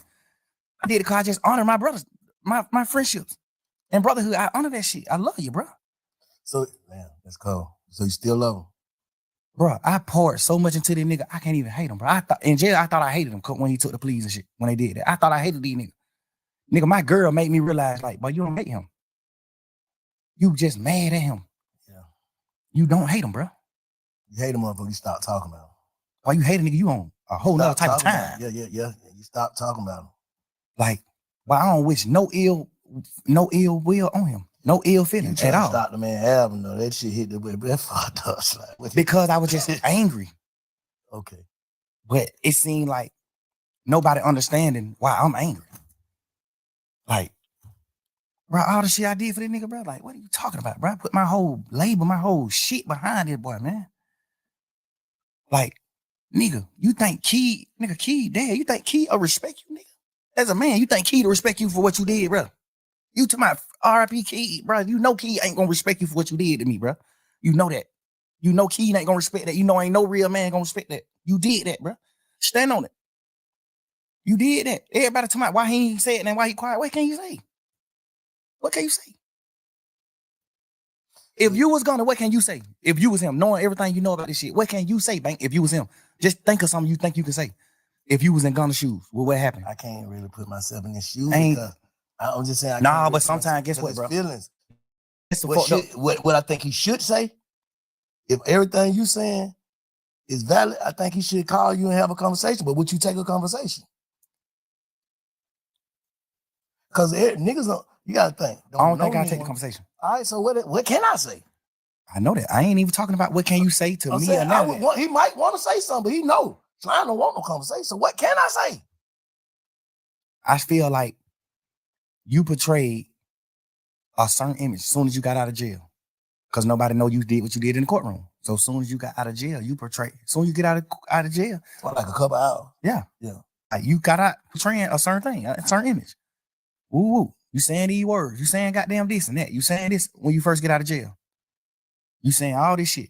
Then the video come out. Then it's just like, but this what the world got to start doing, Bank, including you. We got to start putting ourselves in people's shoes. That's why I said, if you were him, knowing everything that you know, what would you say? I probably would do the same thing, not say shit because I'm knowing my man. I don't want to say nothing to the internet or to nobody else. I know that nigga don't want to hear this shit. Nah, but you got to understand the way you put it is almost like you, this view is almost going to be you telling him what he can't go with. We ain't talking about that. We talking about fuck none of that. Nah, cause you got to think. Like, you got to think. If he's sitting around saying like, damn, I'm what he can go with. His move, his next move. We ain't talking about that. It's cool. I tell him his next move because I'm just a nigga like that. Like, I don't want to see no nigga down. I tell a nigga move. Bro, do this. You fucked up, but you can do this right here. You can do this. Okay, all right. We just saying man to man. Let me say this. When you just sat there and said, you wouldn't take the conversation, that would make me say that. But all right, obviously, if you'd said you took the conversation, then I would have said what I say. I ain't talking about what you'll say to me. What you'll say about what you did. Okay, just say you'll say it to me. What he said to me. I told you what he said to me earlier. That's what he said. The truth. You asked me what he said it already. I just told you. Yeah, I ain't never heard that. Yeah, that's what I'm saying. I just told you. He said, goddamn, bro, all these niggas on the internet saying whatever they saying. Fuck that shit. I know my brother in that box. He in the right head space. I know that nigga love me. He know I love him. I swear I wouldn't have did nothing that I feel like it hurt this nigga, man. I was just waiting he get on. He gonna have to say fuck me. I understand all that. I feel like me being a man and we just talking about feelings and just putting it on the line. And he probably gonna be mad at me for telling you he said it, but he said that. What I'm saying is I understand that. I would think that he would say something like that. Obviously, if you did some bullshit to your big brother, that's one of the things you can say. Bro, I got them, but these folk did it. These folk tricked me. You know what I'm saying? That's something you can say. That's any nigga. If you would have did what's wrong, if you would have did what Gunna did, you would have said the exact same thing. Bro, they my brother, bro. Like, bro, I'm just Wayne goddamn, but these folk tricked me. We ain't talking about none of that bullshit, none of that cap. We talking about man to man. Why did you do what you did? You know why, nigga? Cause I'm here. You wanna go home. Cause I'm here right now in this interview telling you why I did what I did. Cause I'm a man, nigga. If I'm wrong, I'm wrong. If I'm right, I'm right. I'm standing on business as a man, nigga. I'm speaking what I did. You said he This ain't why I never did said why he did it, basically. He can't. That's what I'm trying to make you say. What the fuck can he say? Why you did that? What can you say? Besides some fuck nigga shit. What can you say? That'll make anybody in the world be like, I understand. What can you say? Nigga, I created you, nigga. Well, God created you, but I helped. I was a part of your journey. I've been with you the last 10 years. I spent more time with you than my girl, bro. I was around you more than I would my fucking girlfriend, bro. With my kids. I done had them phone calls with my baby mama saying, man, you be with these niggas more than your motherfucking children, bro. You supposed to be smart enough, and I know you smart enough. You supposed to be a man enough. You supposed to be smart enough to say, I'm not finna do that. So I know all this shit that nigga sacrifice. I'm not doing it. In your mind, you taking that nigga fuck you. That's what it is. What else can it be? Obviously, you gonna say, well, I'm finna do what I'm finna do, and goddamn, I'ma just keep telling the world, man, and my brother, I love him. So you saying his whole campaign is a PR stunt? Not even to like bash him and that, bro. Cause I'm really. But that's what you saying. Yeah, I ain't even trying to. I'm just saying, like, I ain't even trying to bash him and that, but it's like you can't say nothing to make a man or what we identify as a real nigga that stand on morals and principles. It ain't nothing you can say, but the victim, like, bro, the folk tricked me. Well, I got down. They're my brother, no matter what. They're my brother, no matter what. How you gonna say that to a nigga? What are you talking about? We all in this motherfucking trial pushing YSL is not a game. This is the narrative.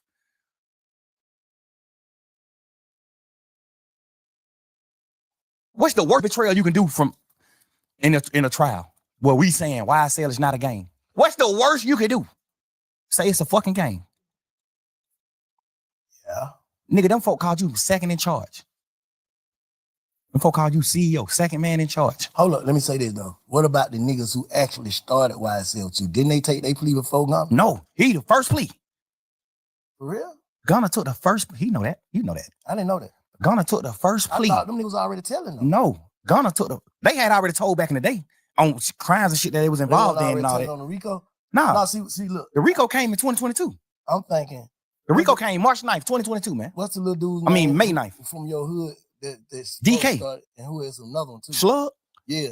Yeah. I'm thinking that them two are already saying like, just say Vincent, if me, Shy, and Cub start a game, right? Yes. And we all identify as the three founders. Right. And we signed Thug.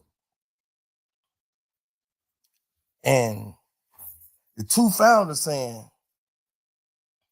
yeah, it's a game. But Bank saying it's not. How is Thug wrong for just being an artist by saying it is too? That's what I'm thinking happened. No, that ain't what happened. That ain't what happened, Bank. The first plea took was Gunna plea. Ever. The first plea took was Gunna. Slug, all them took pleas after Gunna. Everybody took the plea after Gunna. I can't even be as mad at them as I can be as him. I should, because y'all still grown men. No matter what this nigga say, y'all grown men, just like me.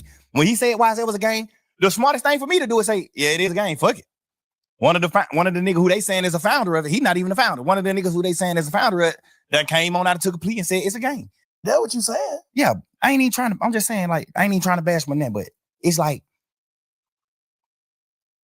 And who is another one too? Slug. Yeah. Yeah. I'm thinking that them two already like just say for instance, if me, Shy, and Cuz start a game, right? Yes. And we all identify as the 3 founders. Right. And we signed Thug. And the 2 founders saying, yeah, it's a game. But Bank saying it's not. How is Thug wrong for just being an artist by saying it is too? That's what I'm thinking happened. No, that ain't what happened. That ain't what happened, man. The first plea took was Gunna plea. Ever. The first plea took was Gunna. Slug, all them took pleas after Gunna. Everybody took the plea after Gunna. I can't even be as mad at them as I can be as him. I should, because y'all still grown men. No matter what they niggas say, y'all grown men. Just like me. When he said why it was a game, the smartest thing for me to do is say, yeah, it's a game. Fuck it. One of the niggas who they saying is a founder of it, he not even a founder. One of the niggas who they saying is a founder of it that came on out and took a plea and said it's a game. You'll be a motherfucking idiot to sit in here saying that it's not a game. When you got a nigga, these folk now labeled as the second man in charge. That's what I thought happened, but the other way around. No, he took the plea first. Gunna took the plea first. Damn. Then them niggas started taking the plea when we started going to court. Gunna didn't ever make it in the courtroom, remember? The first day of court was November 17th or December 17th. One of them days were the first time we wasn't on Zoom. The first time we went into an actual courtroom, all 28 of us. But watching that shit from the street, but that shit was like some DJ, another one. Every day, another one. But the crazy part is, another one. Get what, Bank? Even if them niggas some bullshit anyway, but some bullshit too. But even if them niggas just look at it from their point of view, niggas like DK, Slug, all them niggas, I still don't respect them niggas because you just not men. Y'all niggas not men. So no nigga make you do nothing that you don't supposed to do. But just look at them. Okay, Gunna take a plea. He the head nigga in charge, according to the DA. Yeah. Thug is boss man. Thug John got it, what they saying. Thug John got it. I'm not no John got it now. I'm a real man, man. Solid nigga. I build foundations. I help niggas. I'm not portraying no gangster, no none of that. It just so happened we just street niggas and we done stood on our business. So they label us gangsters. I don't push none of that. I push real man in charge. He the second boss. When this trial started, they not saying DK is one of the owners, Mundo one of the owners, Slug one of the owners. They not saying none of that. They saying Thug is the owner and Gunna is the second man in charge. I thought they said they ain't had Thug and not Thug, my bad. I thought they said they ain't had Gunna in like nothing against him. Gunna didn't have no case. Well, we had 9 terabytes. You know how much paper that is, bro? 9 terabytes.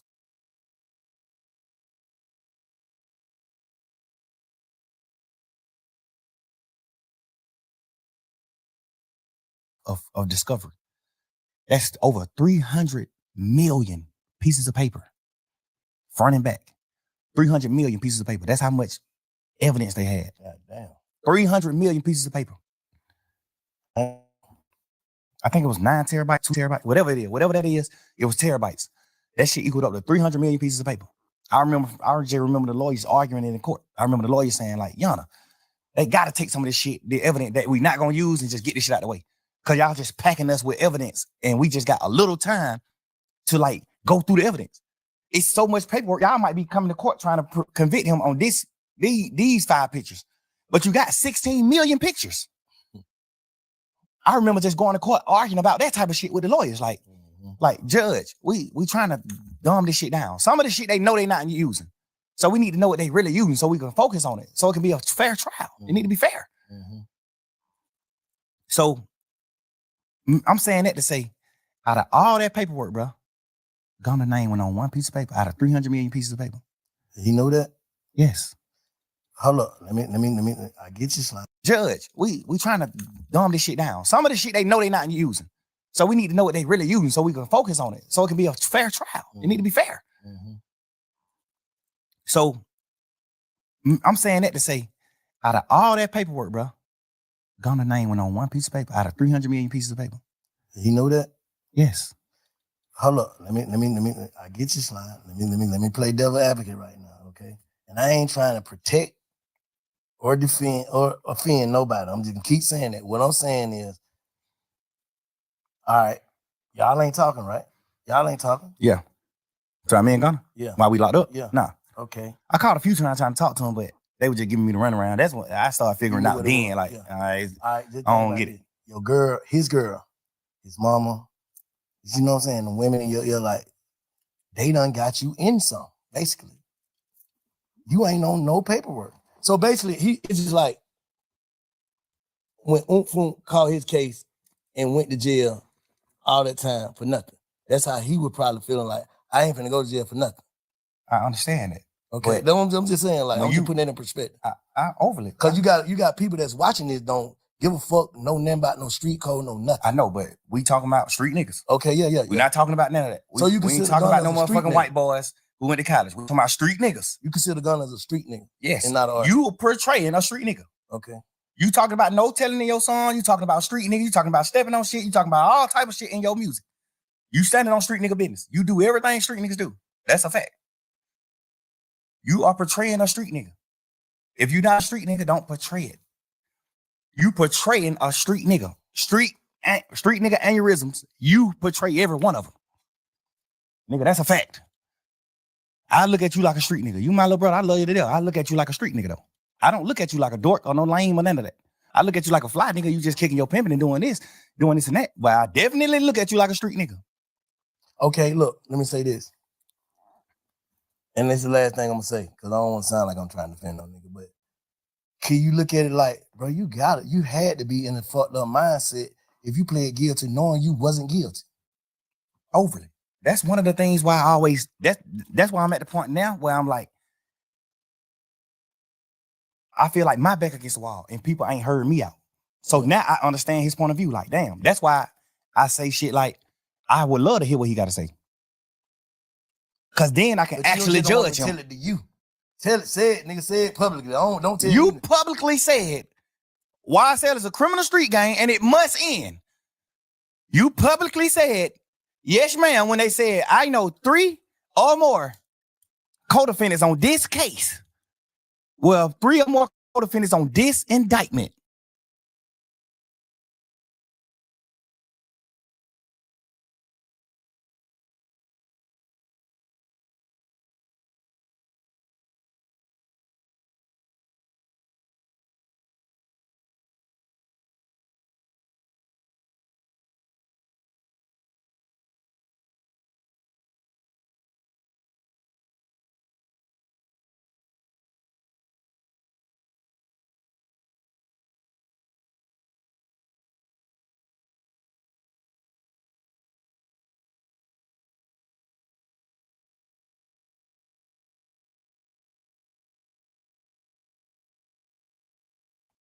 Which is the 28 niggas. Guilty. Overly. That's one of the things why I always, that's why I'm at the point now where I'm like, I feel like my back against the wall and people ain't heard me out. So now I understand his point of view. Like, damn, that's why I say shit like, I would love to hear what he got to say. Cause then I can actually judge him. Tell it to you. Tell it, say it, nigga, say it publicly. Don't tell you me. Publicly said YSL is a criminal street gang and it must end. You publicly said, yes, ma'am, when they said, I know 3 or more co-defendants on this case. Well, 3 or more co-defendants on this indictment, which is the 28 niggas. I know 3 or more niggas that committed these crimes: murder, attempted murder, aggravated assault, damage to property, shooting at houses, petty car thefts, armed robberies. You said, I know 3 or more people on this indictment that have committed these crimes publicly. They asked you that in the courtroom. You said, yes, ma'am. First of all, you don't know nobody on this case. He never knew in other places. He from the South Side.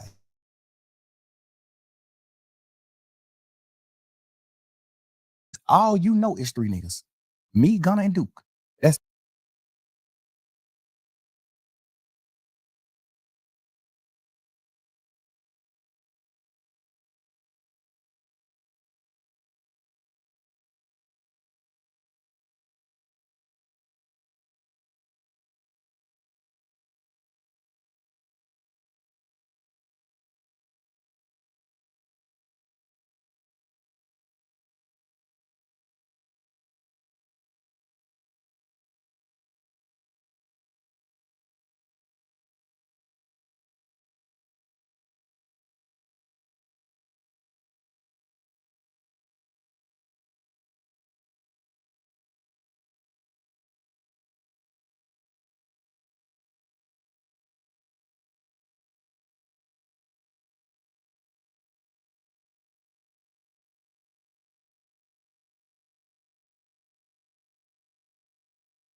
the only niggas you know in this case, Gunna. So when you said, yes, I know 3 or more niggas that committed these crimes, who the fuck is you talking about? Me, Gunna, and Duke? Because we the only niggas you know anyway. I know you could have been talking about anybody. It's cool. But just so happen how the dice roll, you don't know nothing but 3 niggas. So who the fuck you could? Like, if he would have went to trial, the state, if his shit was getting used in trial, which it was, unless I got out the case, his plea agreement was gonna get used in trial. I know they saying like, oh, he ain't had to get. I thought an effort plea don't mean that. Yes, he had to get on. He ain't had to get on the stand. You know, they pushing all those narratives. He ain't had to get on the stand. He wasn't gonna testify against nobody. Yes, he was. If you look at the end of his plea, that shit say this plea agreement could be presented in trial, and if any questions come up about this plea, however they wrote it, if anything come about this plea, you must come testify truthfully about what you said in this plea. Nah. Nigga, look, every one of they plea said that, except mine. Every plea said that except mine. In Lil 9. Every one of them niggas who took a plea in the beginning of that trial, plea said that. Duke plea said the same thing. Oh, you ain't got to get on the stand. Duke had to get on the stand. The week the case was over with, Duke was getting on the stand that week. The week all this went on and took out pleas at the end of the trial. Duke was getting on the stand that week. Duke was outside the courtroom, sitting on the bench, waiting to get called in to get on the stand. So how Duke did what right then? Because he didn't say why I said it was a game. He only said, when y'all put Duke on the stand, Duke can't send nobody to prison. Duke plea only saying that a nigga told on him. Okay, I'm right. When nobody on that case but Duke and Yak. Yeah. Only thing Duke plea said was, this nigga Yak told on me. And I'm just agreeing to it. Because if I don't agree, I'm gonna have to go to trial and Yak gonna get on the stand on me. So he got to take the plea. Mm-hmm. The thing I don't respect about Yak is, before we knew Yak told, when Duke took the plea, I was pushing the narrative like, that fuck nigga Duke did what wrong. Like, damn, but my best friend? Why Duke you do that? I'm pushing that shit every day in trial, every day. Yak sitting right here with me, bro, every day. Yak, my little brother, I love this nigga to death, bro. I got this nigga by my house. The house this nigga mama living in right now, I paid for this house. Bro, you sitting right here with me every day, bro, face to face in this trial. Me, you, and Shannon, the last 3 niggas on this trial. And Lil Quay them, I mean. Me, you, Shannon, Lil Quay, and Lil Rod. We done got down to 5 deep, 6 deep. You know how we is in this motherfucker. Man, back against the wall. Fuck that, and we rocking. Fuck these niggas. These niggas left, we gone. Fuck that. We rocking. You sitting in this motherfucker every day with me, 2 years straight after them folk took their plea. And you let me paint this narrative to you, Shannon, and you agreeing with the narrative that Duke told on you. We sitting back in the back of this courtroom when we on trial every day. I'm coming back in the courtroom. We coming back from in the courtroom. When we leave out the courtroom, we go in these little cells behind the courtroom. Mm-hmm. We sitting in these cells. I'm in these cells. We just talking like men, like brothers. Damn, boy, that nigga Duke, bro, I can't believe Duke, bro. I kind of can get it with Yak. I mean, with Gunna, cause he done betrayed me before.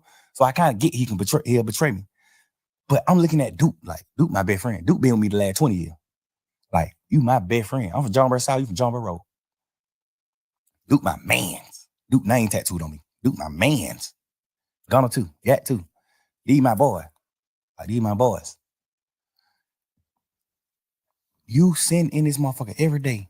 And we in this cell crying to each other and talking like, damn, buddy, these nigga really betrayed her. These nigga left her, bro. This nigga Duke now fucking. Cause Duke plea sound crazy. Duke plea saying, yes, I got jumped on that Magic City. Yes, me and Yak went to go retaliate and commit murder on the opposites. Yes. So Yak still on the trial with me. So I'm looking at it like, Duke, you took that plea and said that? Fuck, nigga, you did that? Why you just told on Yak? I'm sitting in this motherfucker every day with Yak. Every day. I'm sitting in this motherfucker with Yak every day. I'm like, what damn, this fuck nigga Duke just cross you like that, bro. This nigga Duke just got you sent to prison, bro. You going to prison yet? But Duke just got you sent to prison, bro. Damn, Duke. This fuck nigga sitting in here with me every day saying, man, fuck that nigga. Man, fuck them nigga, bro. We gotta goddamn, when we get out of this shit, we make it out of this situation, bro. We gotta go forward, and it's just us. We ain't hang with none of these niggas. We ain't fuck with these niggas. Fuck these niggas. Bro, these nigga told on me, bro. This nigga did that, bro. Damn. Every day. We did this shit every day for about just under 2 years, bro. We was on trial every day. The whole time, when them niggas took the plea, the whole time from that day forward, we just sit in this motherfucking cell just going through it every day. Like, damn, but these nigga did that. Knowing damn well the whole time you told on Duke, bro. Duke took the plea because you told on him And if Duke didn't take the plea, you would have had to get on the stand on Duke because that was your plea agreement. Your plea agreement was if Duke go to trial, you got to get on the stand and testify that you and Duke was going to go kill these niggas because they jumped on Duke. You got to get on the stand and say that because you said that in your plea, sir. If you get on the stand and you say something different than that, they're going to treat you like Moontoon. You going to prison. You got to get on. That's why Moontoon went to prison. Yeah, because he said this in his plea agreement. Yes, Thor, when Nut died, we pulled up on Thor. He gave us money to lay low. We did this and did that. He said it in the plea. But one thing I do respect about Moontoon is when he was doing his plea, you negotiating back and forth with the state. So when Moontoon was doing his plea, he was telling them to take that out. Like, hell no, that ain't what happened. When Nut got killed, we didn't pull up at Thor condo and he gave us some money to lay low. That ain't what happened. Thor didn't pay us to kill Nut. No, he was saying take all that shit out the plea. Like, hell no. But the state tricked him like, we ain't taking it out the plea, but you can agree to it now. And when you get on the stand, you can speak your truth. So he like, y'all sure? Because he know if I get on the stand and say something opposite to what I saying in this, I can go to jail. So are y'all sure that I ain't gonna go to jail if I get on the stand and speak my truth? They just wrapped him in the bag. They just wrapped him up like a gift. Yeah. You can get on this stand and say whatever you got to say, but you got to say this in his plea. So that's why he was on the stand. That's why Moontoon was like, nah, like, that's why the judge was like, so when you said this in his plea, you saying that ain't really what happened. And Moontoon was like, nah, that ain't really what happened. And I told them that they need to change this in my plea. But they said they can't change it in the plea. I got to just say it when I'm on the stand. So how would it goddamn be able to do what he did? Like go up there and just like. Because he told in the beginning. So all his telling led to him not being on the indictment. All his telling led to him not being in trouble with us. He not on the case. When the case started, it was 28 of us. Wood went down one of them. So it ain't no matter what he get in the courtroom and say, he can't go to jail because he's not a part of the indictment. He's not a part of the case. He unindicted co-conspirator. He not on the case. So he can get in the courtroom and say, yeah, I killed Nut. I killed this nigga. I did this. I did that. Can't nothing happen to him because he already signed his immunity. When you sign an immunity, you can say whatever you want to say on the stand. Real? Yeah, and that can get you though, right? No, can't nothing happen to you when you say what you want to say. That's the point of immunity. Yeah. When you sign this paper, you're gonna tell the truth, and nothing can happen to you. You can't be locked. You can't get in trouble for saying whatever you want to say. What made them give him that? Because they thought he was gonna get on the stand and say what he said in his interviews. Okay. They thought he was gonna get on the stand and say, yeah, shit. So they banking the whole case on Woody. Yeah, he was the lead. He was the lead. Them folk was in shambles when that nigga acting like he wasn't gonna testify. Remember the first time he got in there on the stand, he like, goddamn, man, I ain't testifying. The judge like, you sure? He like, yeah, I ain't testifying. Take me to jail. I sit in jail. But when they order you to get on the stand and you don't get on the stand, it's two things can happen. You can get locked up until the judge want to let you out. You can get locked up for 21 days, or you can get locked up for the duration of the trial. Whatever trial you involved in, you can get locked up. So normally trials be 5 days. So if a nigga get on the stand in a normal trial and don't agree, he'll go to jail for 5 days because you got to get out of jail once the trial is over. Mm-hmm. But this case, he wanted to do it. 2-3 years. Right. He like, well, this shit gonna be another 2 years. I got to sit in jail 2 years. He wanted to do it. He wanted to be like, man, I ain't doing it. That's why the first time he came in, he like, man, I ain't testifying. Fuck that. I ain't testifying. I lied. So he got locked up. Remember, he was locked up for like 4-5 days. I ain't never really heard you say no bullshit about Woody. Nah, because not even to speak on like a certain community, Woody like take medicine. Woody like, you know what I'm saying? He throw it off a little bit. He off a little bit. So I always look at anything he do like a kid, like my son. Like they bring that we got. Woody take real medicine. So I ain't even sound like he got a lot of sense to me. Yeah, but that just come with like you just learning what to say when you're going through life. You just learning things when you're going through life. You know what I'm saying? I told the craziest niggas in the world are always the ones who you think got the sense. Like, but that nigga ain't crazy. Man, that nigga take real medicine. He overly did what's wrong with him. Definitely don't respect what he did, but I respect what he doing though. You can tell he different. That's what I respect. Like, yeah, you I don't even be judging at him because like I be seeing him doing his little shit on the internet where he's just like talking to kids or he's just trying to do things. He go to the college trying to talk to them. He's just trying. Like, yeah. I don't respect what niggas like, yeah, right. I don't respect certain niggas because you'll get out of jail and still be doing the same thing. That's why I say, if you tell, just go on and make you some gospel music, just get out the way. That's what keep you away. That's what keep you away from certain shit. Just get out the way, bro. I don't respect no rat, but I respect. If you tell, you can't portray no street nigga. You got to get out of it. You got to get out the way once you do that. Yeah, I agree with that. You're not running around acting like no gangster. You're not doing none of that no more. You ain't doing none of that. All that shit is dead, man. You told. It's dead. I think he for real about trying to change it like I understand that. it. But it's just like I think so too. Cause he crazy enough to the point where he don't got to change and he still won't be at fault because he really crazy. He really throw it off. But the fact that you crazy and you still trying to change is like, I say less. Why you let Roscoe get on there and stir that pot though? You got to think, bro. I can't talk to certain niggas. But it's just like with Roscoe, that's my man. He just love me. You know how that shit go. Like he love all us. Everybody who's on this shit, he love all them niggas. He just upset too. He just mad.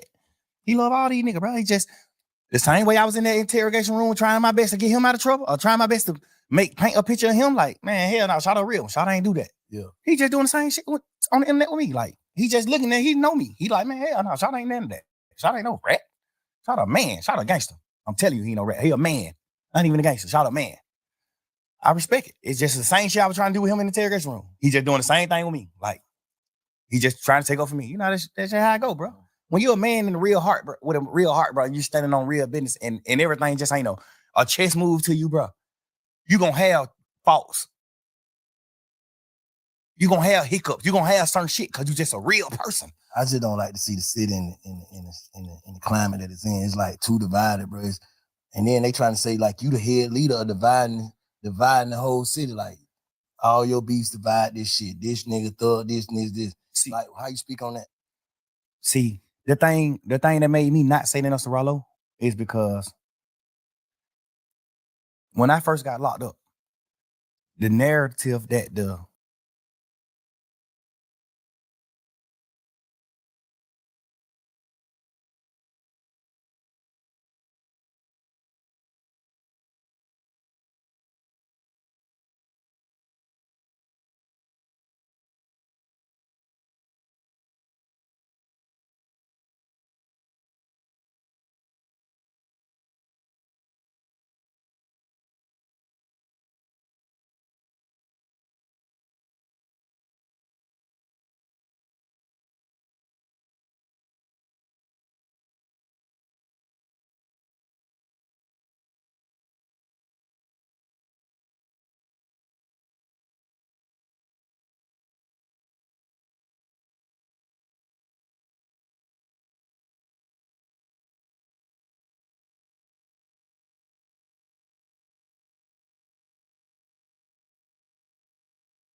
that the DA was pushing was he divided the city. He made all these people beef, which is a complete lie. I made niggas get together. I stopped a lot of beef. I stopped a lot of niggas from getting in beef. I only had one beef my whole life. And it wasn't even my fault. I stopped a lot of niggas from beefing. I got Wham and Savage on the phone to stop whatever could have happened with them. I got niggas on the phone. Hey, bro, we brothers. Fuck that. We ain't talking about no internet shit and what's going on in the world. We talking about real life, nigga. Both of them can get on your motherfucking platform and say the same thing. Yes, that nigga got.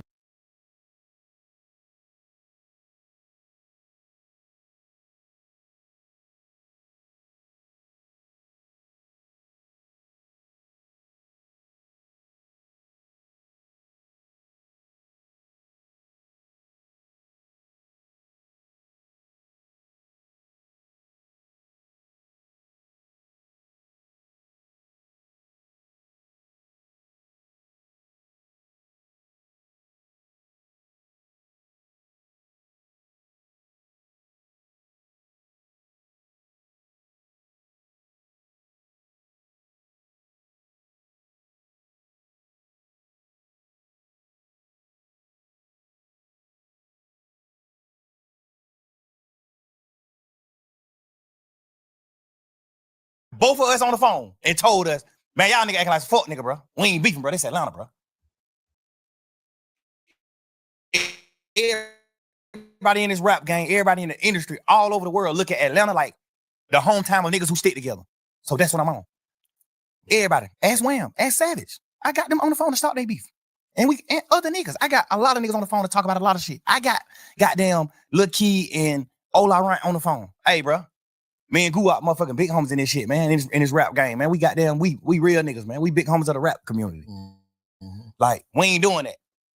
Ola Runt, you up on the Gucci, Key, you up on me. Y'all nigga, we ain't doing that beef shit. No. Mm-hmm. When 9 Vicious and Uzi Vert, like they finna get into it, hey man, y'all nigga call me. We ain't doing it. What aspect, what in my entire career that's been up on a fucking microscope, at what point in my career can you or anybody in this world honestly say he stirred this pot? They can say, I'm glad you had that. They can say the shit you were telling baby about P is like trying to break up a family. No, but from my point of view, the family was never a family. From my point of view, just being real. I told baby in Allure inside the strip club, don't sign that deal with P. After I told P to sign them, because I thought people just gonna do the right thing. When I told P to sign Lil Baby, I ended up finding out all the shit about the Migos, what he did with the Migos and shit, like the ownership and all that shit. I found out all that. Then I tell Wayne, like, hell no, don't sign with P. Hell no, don't sign with him. Inside the club, nigga, in the strip club, where we in this motherfucker probably throwing ones and looking at females. I'm in this motherfucker having a heart-to-heart with Wham, my little brother. Hey, hell no, don't sign with him. Hell no. Not even saying P no bad nigga or none of that, but it's just like he ain't my type of man. What I view as a man, he got some aspects that I view as a man. You know what I'm saying? He take care of his family. He do what he need to do for as far as his close family, his real family. He take care of his real family. He take care of his kid. He a father to his sons and his daughter. He a dad. I respect that part. But like, I respect his business part too, because I'm a businessman. But I just do business different. So I wouldn't do business like him. Like, I wouldn't sign Wham. And because we knew P before he signed Wham. So we always family. Like I know your son. Like, they're my little brother. You think I would ever in my life consider Lil Wayne, my little brother, if I signed him and take 100% of his masters? No. 100% of certain shit. Like, any percent. You think I would do that? This is my little brother. Me personally. It's business though. This shit business though. I know, but. You supposed to get something. I understand that. But a lot of shit is fair. Because P a mastermind in his music game. He know rappers don't get rich off of music. Rappers get rich off of their shows, their endorsement.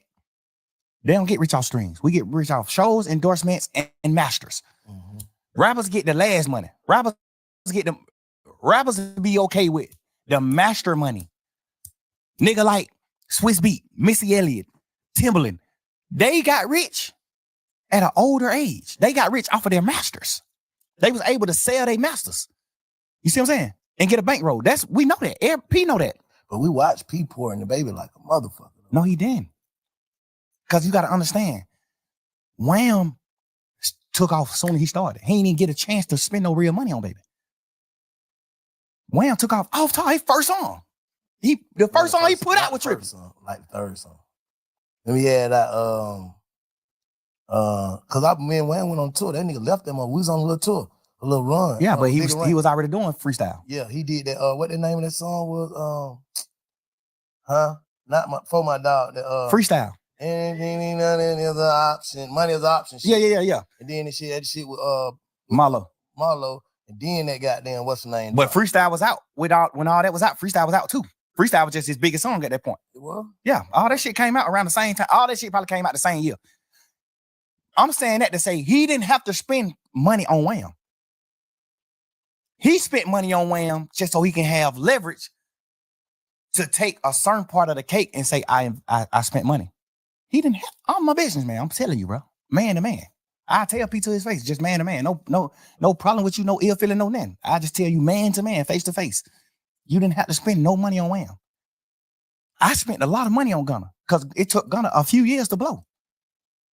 I put that nigga on song. Me, Travis Scott, and Gucci, all type of shit. Gucci them on the phone like, who the hell is brother? I'm like, they Gunna, my new artist. I'm got them. Travis Scott, these folk don't know who this nigga is. They don't know him. Like, I put a lot of push behind it. It took him 4-5 years to blow. Wham blew first year rapping. How did you spend any money? I know the real business. I ain't going off of it because you got to understand, most of us just regular street niggas.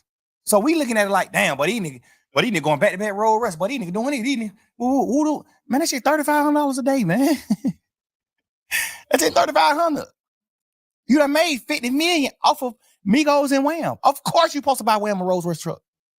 It's his money. Of course. I bought Gunna a Rolls Royce truck off of my money. Not no money I made off him. I ain't never make $1 off Gunna. Ask him. Never. This my little brother. And I spent millions on that nigga. We just was still getting money. I'm still getting money, so I ain't never tripping. I ain't never get to the point where I was like, damn, I need the money. I was just still getting money. God was just still blessing me with money. So I ain't even never have a chance to be fucked up and try to get some money from Gunna. I never did that. I always helped him. He always fucked his money up and had to come to me to get money. Always. I never made $1 off of this nigga, bro. And in my paperwork, I don't even remember my deal with him. I think my deal say something like 50% master, 50% of all money that come in, all revenue. My deal with Gunna. I probably got a 50% of everything that ever came out. Because I had a bullshit manager at the time. I had a fucked up manager at the time when I created my label. So my manager was one of them type of niggas like P, like money hungry motherfucker, like the nigga Manny, the nigga from New York. He was one of them niggas that was just like a money hungry nigga, which not bad. I respect him. He made me a lot of money too. But he the one who structured my deals. Like my paperwork. When you sign with me, he the one who structured the shit. So I signed Gunna back then when my label was under his structure. That's just your way of doing business, because you doing business out your heart. Other niggas doing business. I understand that. I ain't tripping. Like that's I ain't tripping on the business. He signed Migos from Gucci. That's business. You don't know them none of that. You and Wham Big Homie is best friends. Wham is your little brother. Before Wham was rapping, Wham little bro. Like been coming around you, been doing certain shit, been at your studio, been doing shit, just gambling before he was rapping. Like this real family, this little bro. I'm telling you, him and Wham was like brothers. All us was brothers. Well, me and Wham was brother and P and Wham was brother. You know what I'm saying? I never really looked at P like a brother. I always looked at him like a businessman. Like, what's up, my boy? Like, you know what I'm saying? I ain't never looked at him like family. Cause we in business. We damn near competition. Not to me, cause I fuck with your artists. I did songs with Migos when I was lit and they won. I did song with Wham before he made music. I paid for Wham first studio session, not no fucking P. I paid for that. I paid for his first song. I did the first feature with him, me, when he was just a regular young street nigga gambling. I seen that. I'm telling you, this all facts. This ain't nothing P can get on here and twist and lie and say. This ain't nothing Wham can say, lie and say. This is all facts. You didn't have to spend no money on Wham. You didn't. You didn't have to spend no money, bro. Just me knowing the business. Me being a boss man, a CEO in this business. You ain't have to spend no money on him. He blew too fast. If anything, you probably spent goddamn $500,000. And that was just because you wanted to. Not because you was trying to make him blow. That young nigga blew up so motherfucking fast, bro. You ain't even have time to spend no money. That nigga was Bro, that nigga was doing show. That nigga was, bro. Nigga, I've been rapping since 2006, self. Little boy. I blew up 2015. We spent a lot of this shit trying to blow.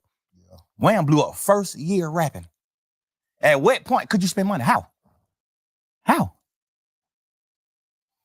I don't know their business. So I'm just saying. Telling it to me. I ain't even saying they business. I'm just saying I'm like. just saying, I don't know that business.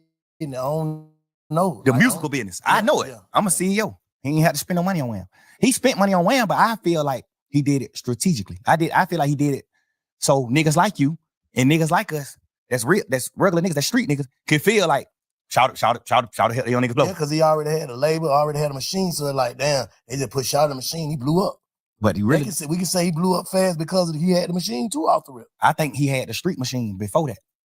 I think he did have that. I'm telling you, that nigga been getting 10,000, 15,000 likes on his picture when he was a regular person. Yeah, no, I agree with that. Yeah, I be wanting to give P the cookie because I respect some of the business he do, some of the shit he did. I respect it. I be wanting to give him the cookie, but I'm just a man, bro. I'm a real nigga. P love Wham. No, I ain't saying he don't. Yeah. No, I ain't saying that he don't. I'm just putting that out there because I know like this shit crazy. I just fuck all that. How do we get the city back to? I feel like the best time I say y'all nigga had, man, when goddamn, because by the time y'all nigga really hit that summer, it was goddamn you, Rudy, Prom, goddamn Baby, goddamn who else with y'all? It was just like it was looking like Atlanta. Remember what that video was? ATL. They sent me the song to get on the song. ATL song with Marlo and goddamn Wham. That shit was looking like, yeah, these young niggas got it. They got the city. They got it. Like, because that was right after who had it? Future. Let's say Future. And your era, Future, you, Rich Homie, all that. But it was like you were bringing, because you right there with them young niggas. Like, I'm bringing a new era. That's the Baby, the goddamn Marlo, the Rollo, just all that problem child. Everybody like, fuck that. We united. Like, how we even get back for the city to be that? That's what I want to know. What I want you to think about is who united all them niggas together. Slime did it. Oh, did it. So how we do it then, Slime? How we do that now? Like, how we do that? I think at least to the point where it don't be no bullshit. Because all this shit is going on, all this talking ain't gonna do nothing but build egos. Niggas gonna bump into each other and, hey man, you gotta stand on that ego. That's why you ain't gonna never see me condemn a nigga on these podcasts, bro, because I already know how this shit go. Niggas ready to go out bad behind their ego and their name. So nigga, when I first came to shit, I fuck these niggas. These niggas don't want to do nothing. You know what I'm saying? But now it's like, I ain't on that, bro. I'm trying to, cause I already know, bro. It's like, how the hell y'all nigga beat these folk and think these folk happy y'all beat them?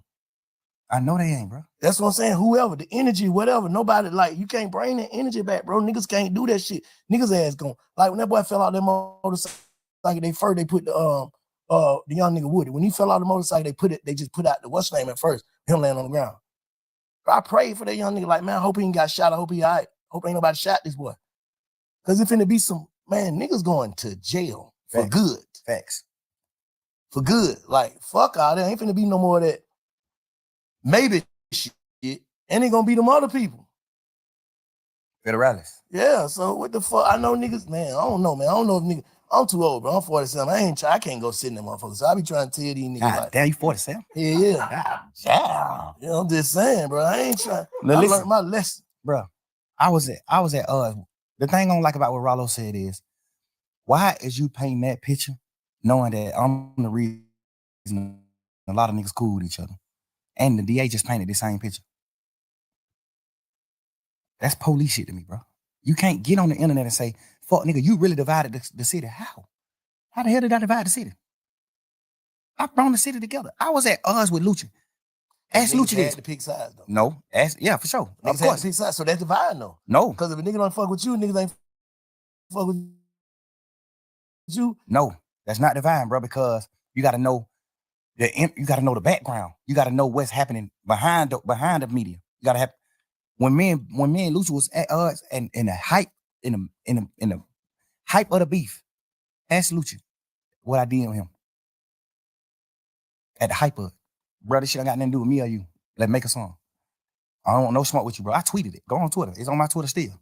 But they Back consider then. it trolling. No, it's not. I'm saying it could be considered as trolling. Man, if a nigga get on the internet and say, you're a sissy, you're a punk, nigga, I fucked your hoe. Woo, woo, woo, woo. If a nigga get on the internet and say all that, and I get on the internet and go up on his if I reply to him on the internet and say, my nigga, I don't want no beef with you, no none of that. Let's do a song, bro. That's not trolling. I'm saying And I ain't saying what trolling. I'm saying it can be considered that. It can be considered as Yeah, trolling. but ask Lucci yourself, and I bet you he gonna say it wasn't trolling. Oh, you saying because you know he knew he can't take it. I'm talking about the people perception. For sure. I ain't Can fuck say- the people. We talking about us, real You life. saying he know like you already had them reached out to him before you even put that up. You said to him and in public. I said in public. At the hype of it. I'm not known for that. Thug known for standing his ground. A nigga say something about, man, nigga, fuck you, what? I'm on that. You know I'm on that. What? I'm not known for that. Nigga, I stopped from doing that and said, bro, let's do a song. I did him on Instagram too. We did him on Instagram. I'm like, lame man, nigga, let's do a song. I don't want no beef with you, bro. It's gonna doing the song, it's gonna be bigger than beefing. I'm telling you. I could bring you up to my level. I'm telling you.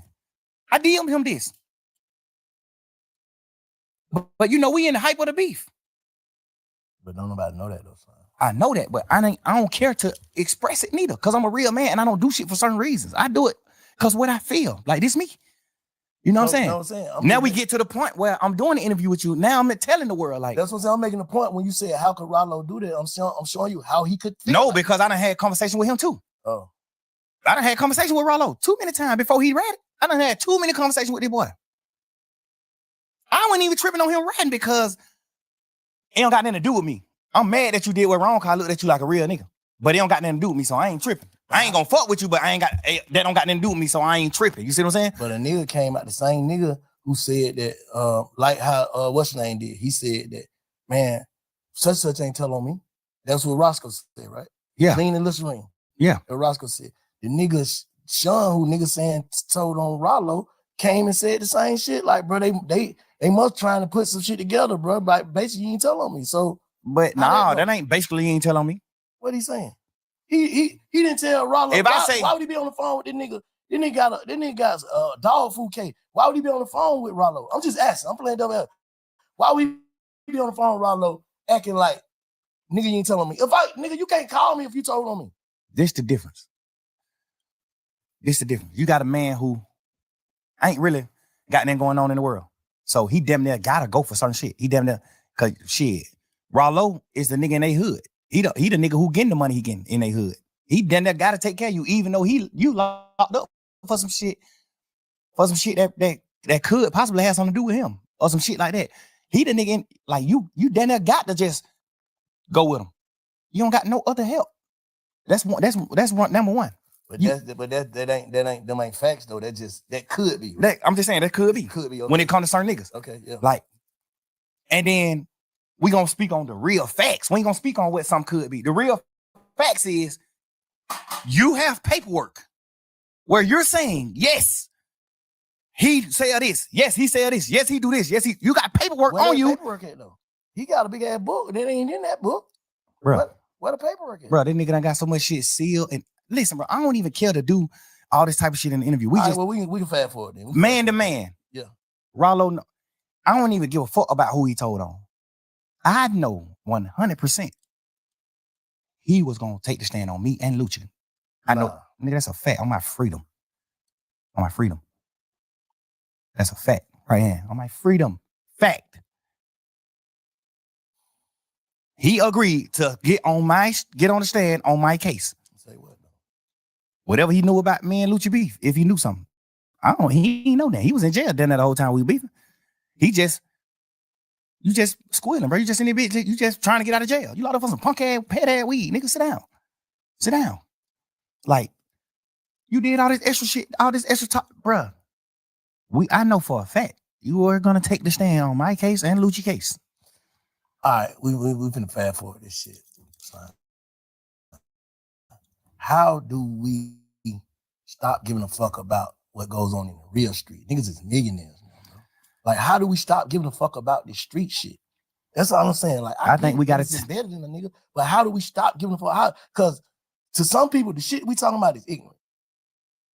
To some people, yeah. To some people, but not where we from. We try to uphold some shit though. Ain't even about upholding. It's about manhood, bro. We men, bro. We ain't gonna do that. No, I'm asking. No, we I'm men. but I'm still having a conversation with you though. Fuck. Like, I don't get that. We make $1 trillion. But still, though, it's still. Would you look at Elon Musk like, but you ain't? If Elon Musk fuck a young girl, is you gonna look at it like, man, that nigga goddamn, that nigga made billions of dollars, but that nigga mind he didn't mind the whole nother place? No, nigga, right is right, wrong is wrong. I don't give a fuck what you made. Right is right, wrong is wrong. Bro, gotta be rational, make some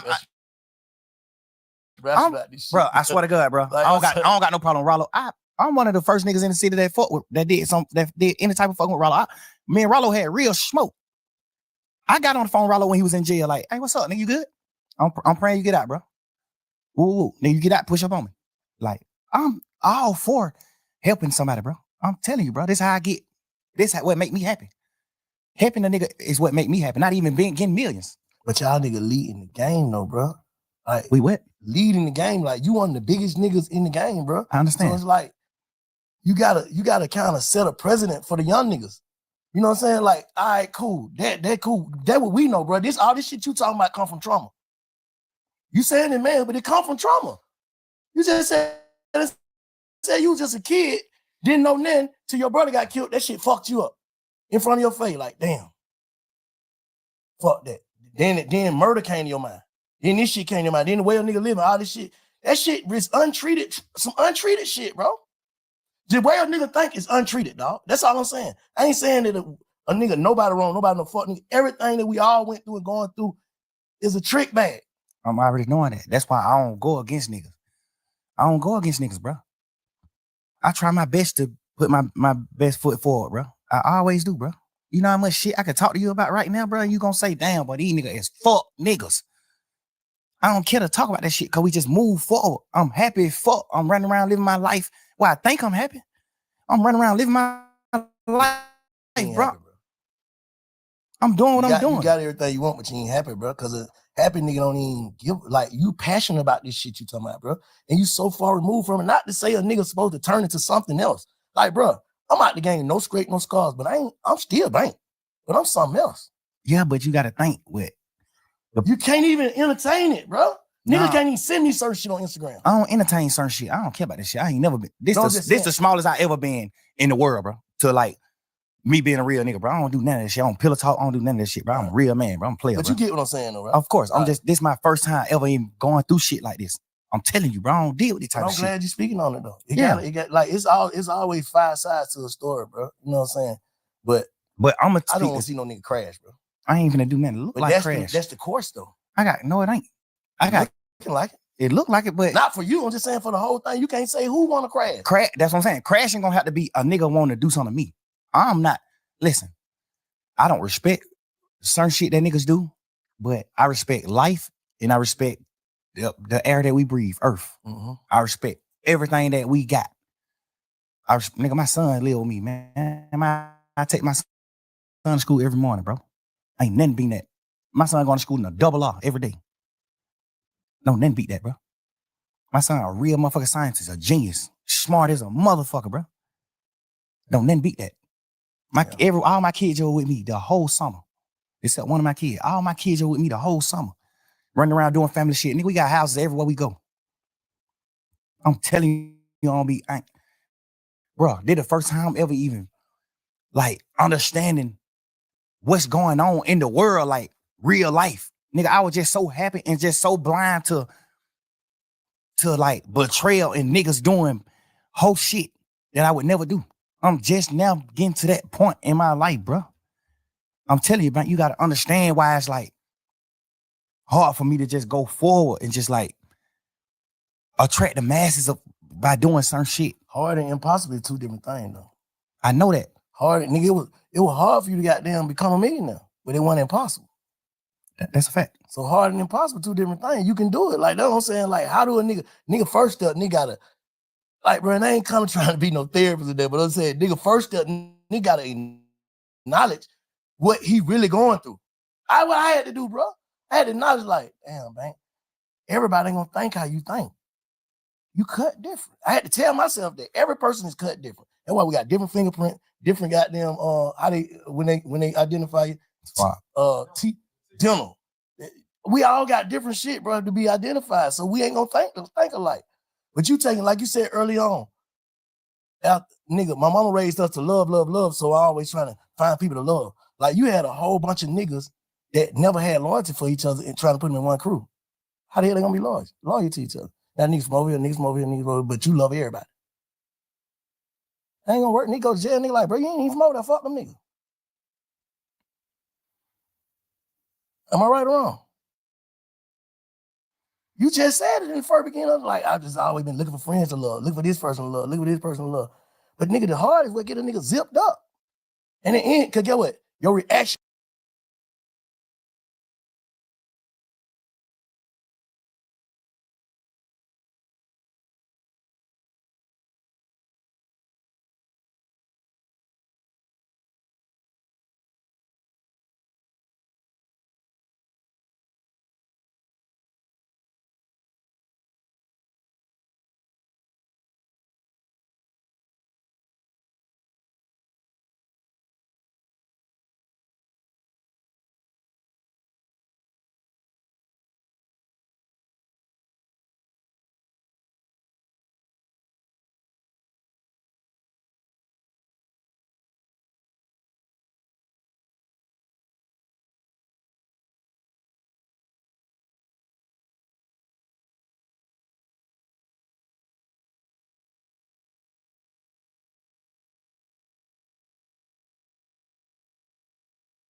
Off of using your heart gonna make you seem like a fuck nigga because you speaking from your heart. I done been through that shit. I ain't gonna say if that's what you going through, but I done been through that. Like thinking like I'm so passionate about what I stand on Like how y'all don't get it, but some nigga don't get it.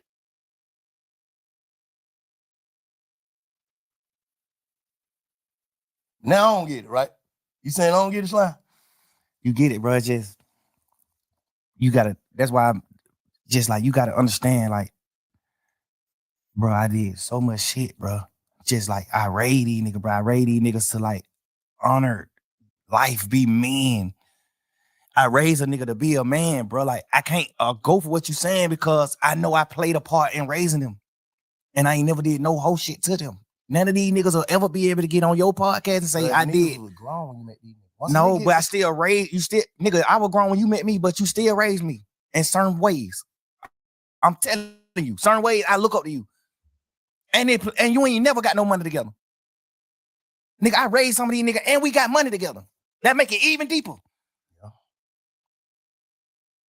We stand on certain morals and principles, bro.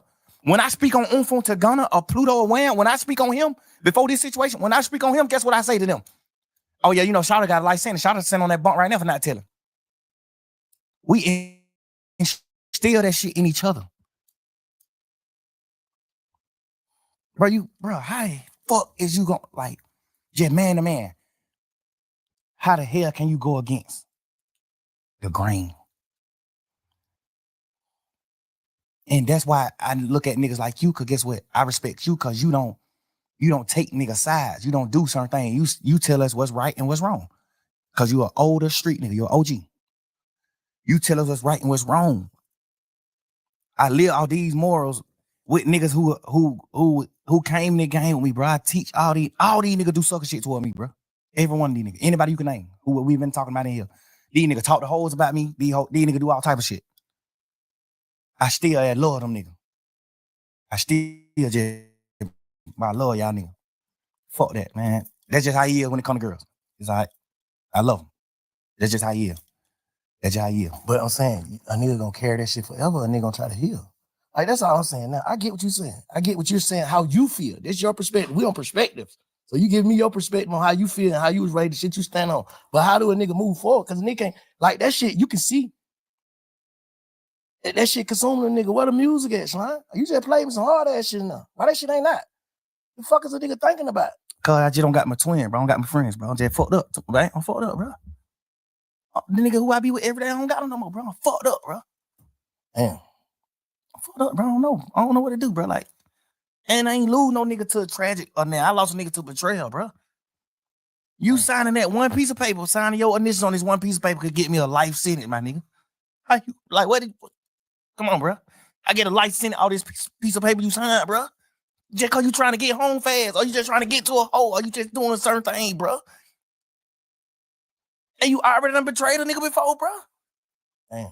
A piece of paper, nigga, you gonna let a piece of paper in all this shit?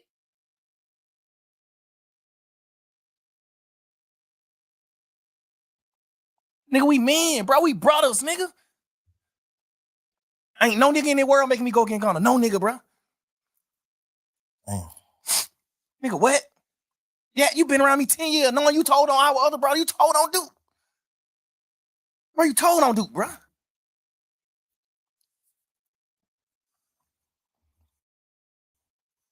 When them niggas was shooting at you, Lil Woody, I helped you hide. You ain't had nothing to do with nothing. He said I helped you hide. I gave you money to put your family and your baby mama and they mamas and sisters them in hotels and do this shit just to help you. I know you ain't had nothing to do with none of that shit. The police know you ain't had nothing to do with none of that shit. But the niggas in the street didn't know though. It don't matter. That it's up. It's a war at this point. At this point, it's a war. Hide your kids, hide your wife, nigga, go to war. Cause you been standing on that. This whole beef started because of you. The whole shit started because of Lil Woody. Damn. Fuck, nigga, why? How the fuck you gonna tell, nigga? This shit started because of you. Damn. The whole case, bro. This shit because of you, my boy. The whole case. Because of Woody. Some sucker shit this nigga did to nut them. Some sucker shit. We just being real niggas and your brothers and standing behind you. Fuck that. You did some suck ass shit, but boy, these niggas better fuck with you. Damn. Now you got Shannon, Yak, me, Duke, and everybody else who got them on our side. You got all us going through shit. because of your own action that you did on your own time. And you folded. You told. You did the worst. I'd rather you tell the ops where I live than tell the police. Nigga, we go to prison forever. Nigga, I'd rather die than go to prison. You better off telling the ops where I'm at, bro.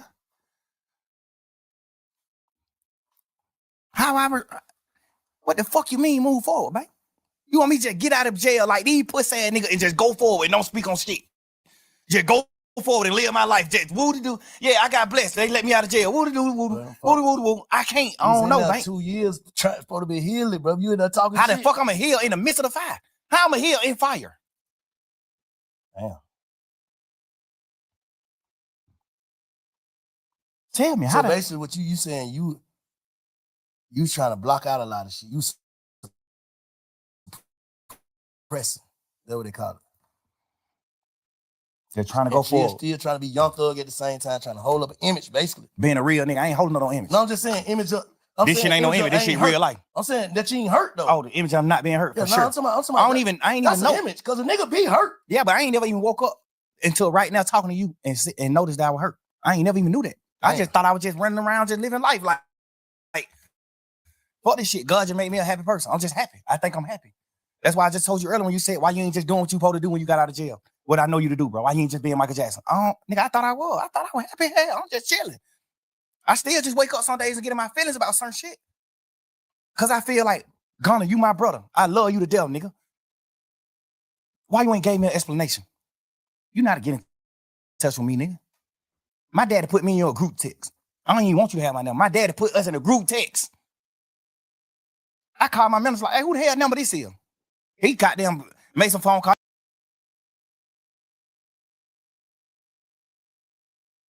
That's why I just told you earlier when you said why you ain't just doing what you supposed to do when you got out of jail. What I know you to do, bro. Why you ain't just being Michael Jackson? Nigga, I thought I was. I thought I was happy. Hell, I'm just chilling. I still just wake up some days and get in my feelings about certain shit. Cause I feel like, Gunna, you my brother. I love you to death, nigga.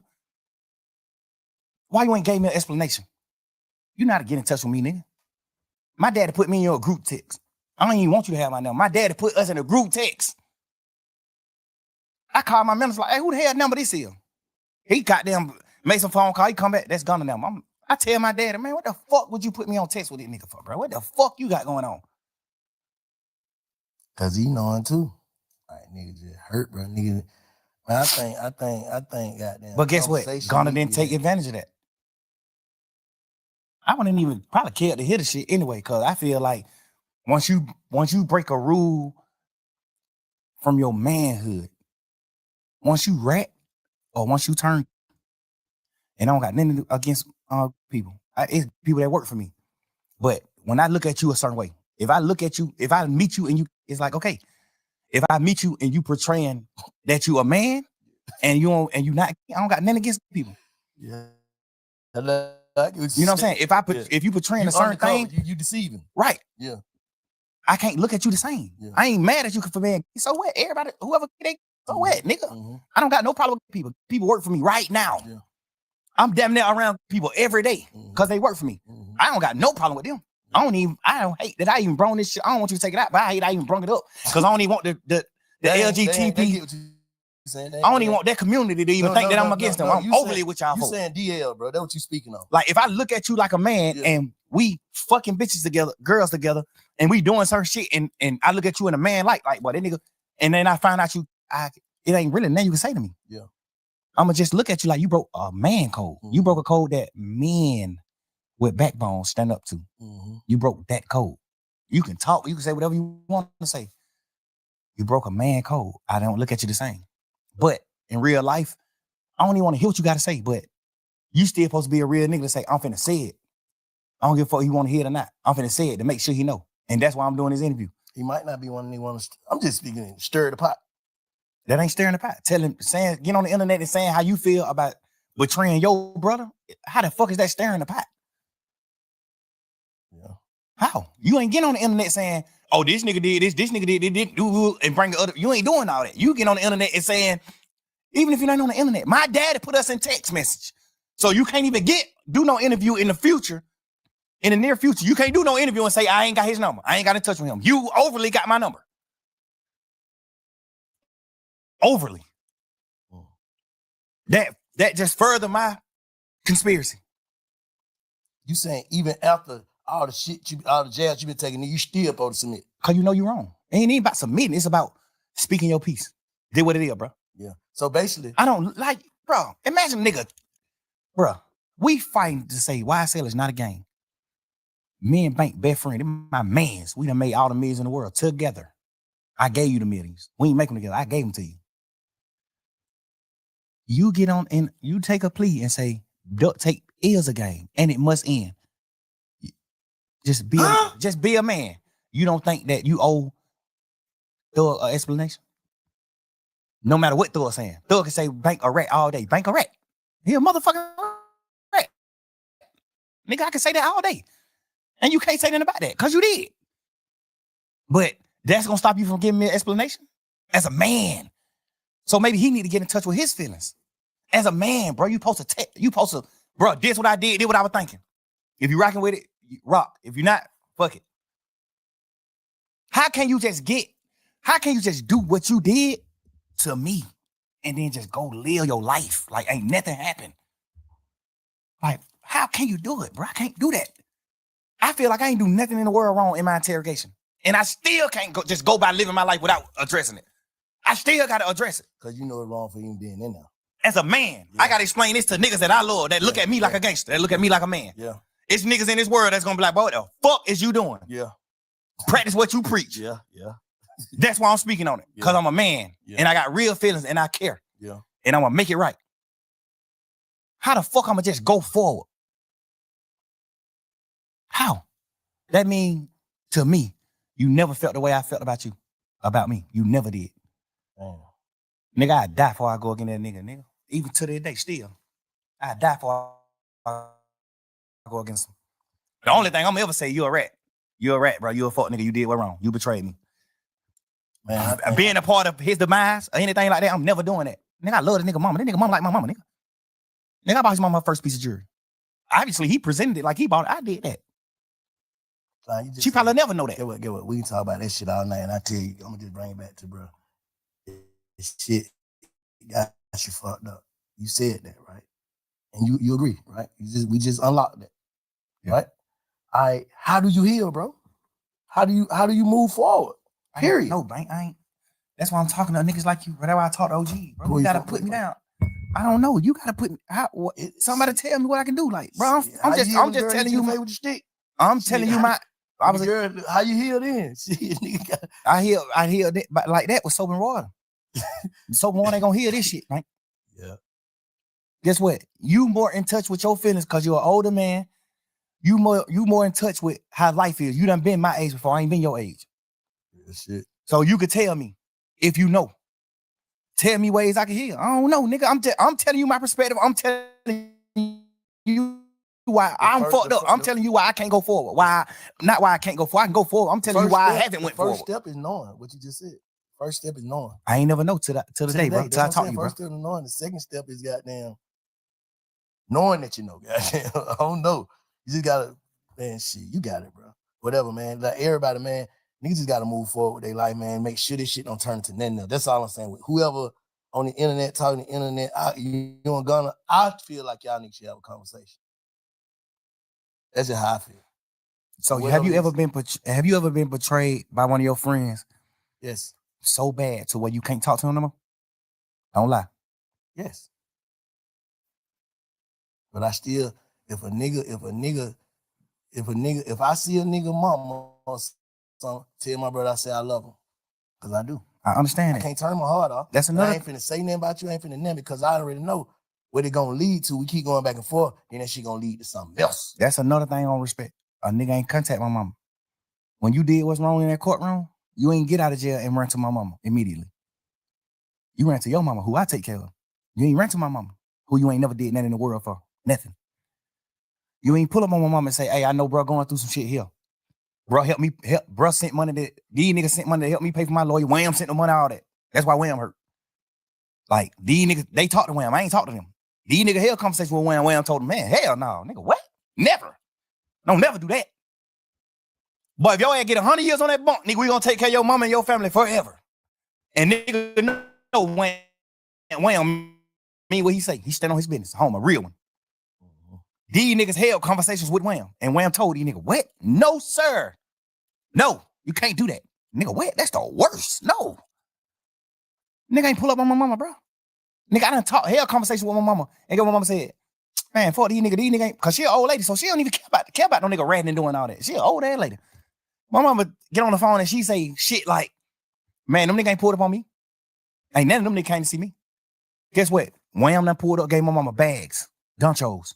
Pluto done gave my mama dunchos. Cash, XO Cash, done pulled up several times, gave my mama dunchos. That nigga probably gave my mama 300,000-400,000, boy. Like gaffers, 50, 60, 100, 120. Whatever he have on him, he'll just pull up on my mama, just a hug and kiss her. And whatever he got on him, he just give it to her. It might be 36,000. Here, mama, dude. Bro, you ain't even put up on my mama. And that's why I say you're not a man, because you ain't even ever told your mama all the shit I done did for her. Your mama think you the real nigga. Your mama think you taking care of. You ain't never even told your mama, man, Slime did this shit. Because guess what? You not a man to me. You living your life according to your rap career. The only regret I have is ever in my life messing with them niggas, ever. I supposed to have better judgment with who I take with me, bro. But these niggas fuck nigga whole shit up, but I can't function, bro. I'm telling you, bro, I'm fucked up, bro. Like, ain't even about none of this interrogation. All that shit petty shit. I ain't never tripping on that. When I got on the phone with you the other day, what I say? Hey, bro, I did what wrong? And you said, man, you ain't do nothing wrong. The only thing you did wrong was even talking to them. Before sending somebody to jail or telling on somebody, you ain't do none of that. Because that's what I care about. I care about that. I'm a man. I honor niggas who I love, I respect. I honor that. I honor that. Nigga, you ain't even told your mama and your daddy and your brother them that I was the one who helped you do all the shit for them you did. Not saying you wouldn't have did it, but you wasn't able to do it at the moment it needed to be done. I did it. You ain't never tell them that. I fought with Weekend. I look at that nigga like a big bro. To a certain extent, we ain't never just like hung out like that, but I fought with Cash. Cash, my brother. This nigga part of my management team. Sal, part of my management team. I paid money for your album to go number one. You not bigger than no fucking Weekend, nigga. I paid money for your album to go number one. The thing I don't respect about Elle is she ain't tell you that. She on the phone with you in jail saying, man, take your plea, gone. Fuck these niggas. Ain't none of y'all real. Ain't none of y'all gonna just say, damn. You can't say that she said that, Who? though. You can't just say He told some of our friends that Elle was part of the reason he took his plea. Elle was like, man, shit, bro. You gotta focus on your career. You gotta. I'm telling you. And she said he was saying it. She was saying it to the degree of like, she know how to play the game. You know, she came up on Pluto. She know how to play the game. But she was telling him like, shit, if you want to help Slime, you need to get out. So you can help Slime. What made me know that was some cap is when you got out of jail, you didn't help Slime at all. When you got out of jail, you didn't help Slime at all. Savage sent money to Thug. Wham sent money to Thug. Pluto sent money to Thug. Cash sent money to Thug. Drake sent crazy bankroll to Thug. Gunna didn't send no bankroll to Thug. Gunna didn't pull up on Thug mama.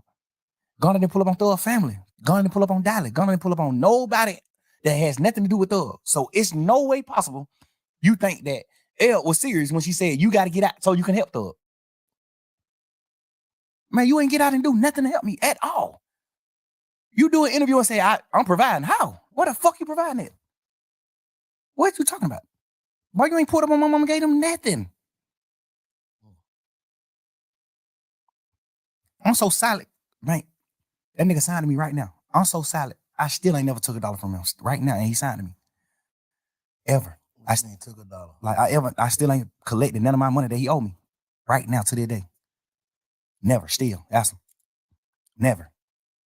Man, that shit might be goddamn floating in the wind somewhere. I ain't even stunned looking for it. I feel like that's not godly. That's not a godly gift. I feel like the devil get gifts too. I feel like that ain't a God gift. That ain't a gift God want me to have. I don't want it. I don't want that shit. Fuck it. I'd rather die and then the lawyers figure that shit out. Oh, he made these little 3-4 million off of Gunna music. Get this shit to a kid. Fuck that. I ain't even, bro. I'm so fucked up about that shit, bro. I'm so much of a real nigga. I still can't even be no fuck nigga. I still can't even go. That ain't even been a fuck nigga. I can't even be a businessman with this nigga. After he did what he did, I still ain't never did nothing to You really want to forgive them? No, I don't. No, I don't, twin. I wish he did something lighter so I could forgive him. Fuck, I don't. Hell nah. But I done cried many nights about this shit. This shit ain't about no Wham, Pluto, Savage, man. Fuck every one of them when it come down to how I feel in real life. Not saying fuck them on no bullshit. When it come down to me making a man, because I done raise these niggas to a certain extent. You think I care about what they feel? I can't. Hell no, I'm a man. No. What he did, I would never do. That piece of paper you signed could have sent me to prison for the rest of my life. With Gunna taking that plea, was it harmful to me? Yes, 100%. How? You out? Because God. That's what I'm saying. I'm saying it was harmful. But the way my lawyer and the rest of the niggas that stayed a part of the case, the way our lawyers worded it, because you got to think, we going in the trial saying that YSL is not a game. Now you got Gunna and the rest of these 7 niggas take a plea and say YSL is a game, except Duke.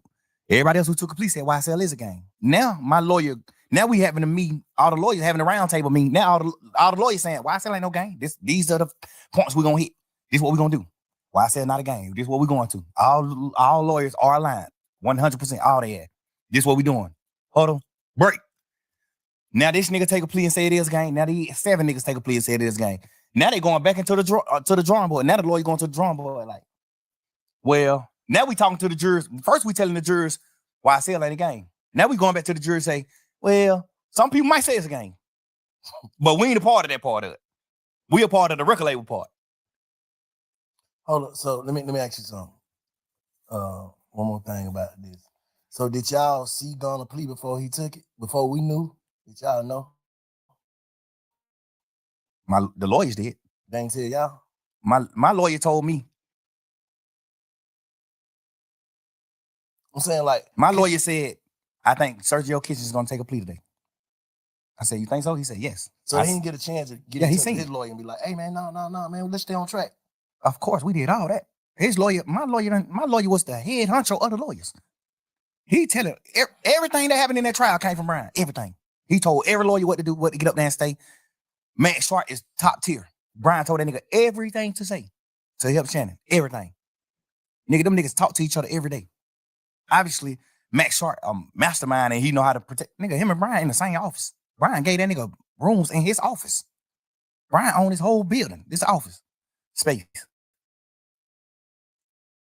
He got 10, 15 rooms. Man, Max Sharp, 5 of these rooms, here. Like, but these niggas in a huddle 3 years straight, nigga. Everybody on one accord until that happened. When he took the plea, the niggas who got off the case was out of the huddle. All the rest of the lawyers who still was on the case was still in the huddle. But we had to change the plan. Hey, we're going to run to the right. Now we got to change the plan. Hey, we're going to run to the left and we're going to say shit. Some people did run to the right, but we ran to the left because it was open. You got to think, do it hurt the case, nigga? You got jurors sitting in this bit saying, we don't know none of these niggas. We know Young Thug and Gunna. Every juror. We know these 2 people. These are superstars. Rest of these niggas is nothing. We know these niggas. These is the head honchos. This is what the state's saying. The state don't even got to say it. We the 2 richest niggas on the case. The jurors gonna think that anyway. The state don't even got to say it. They would have been better off not even painting that narrative. Because the jurors already thinking that. They was painting the narrative so bad to the point where it made the jurors like, man, now you just talk.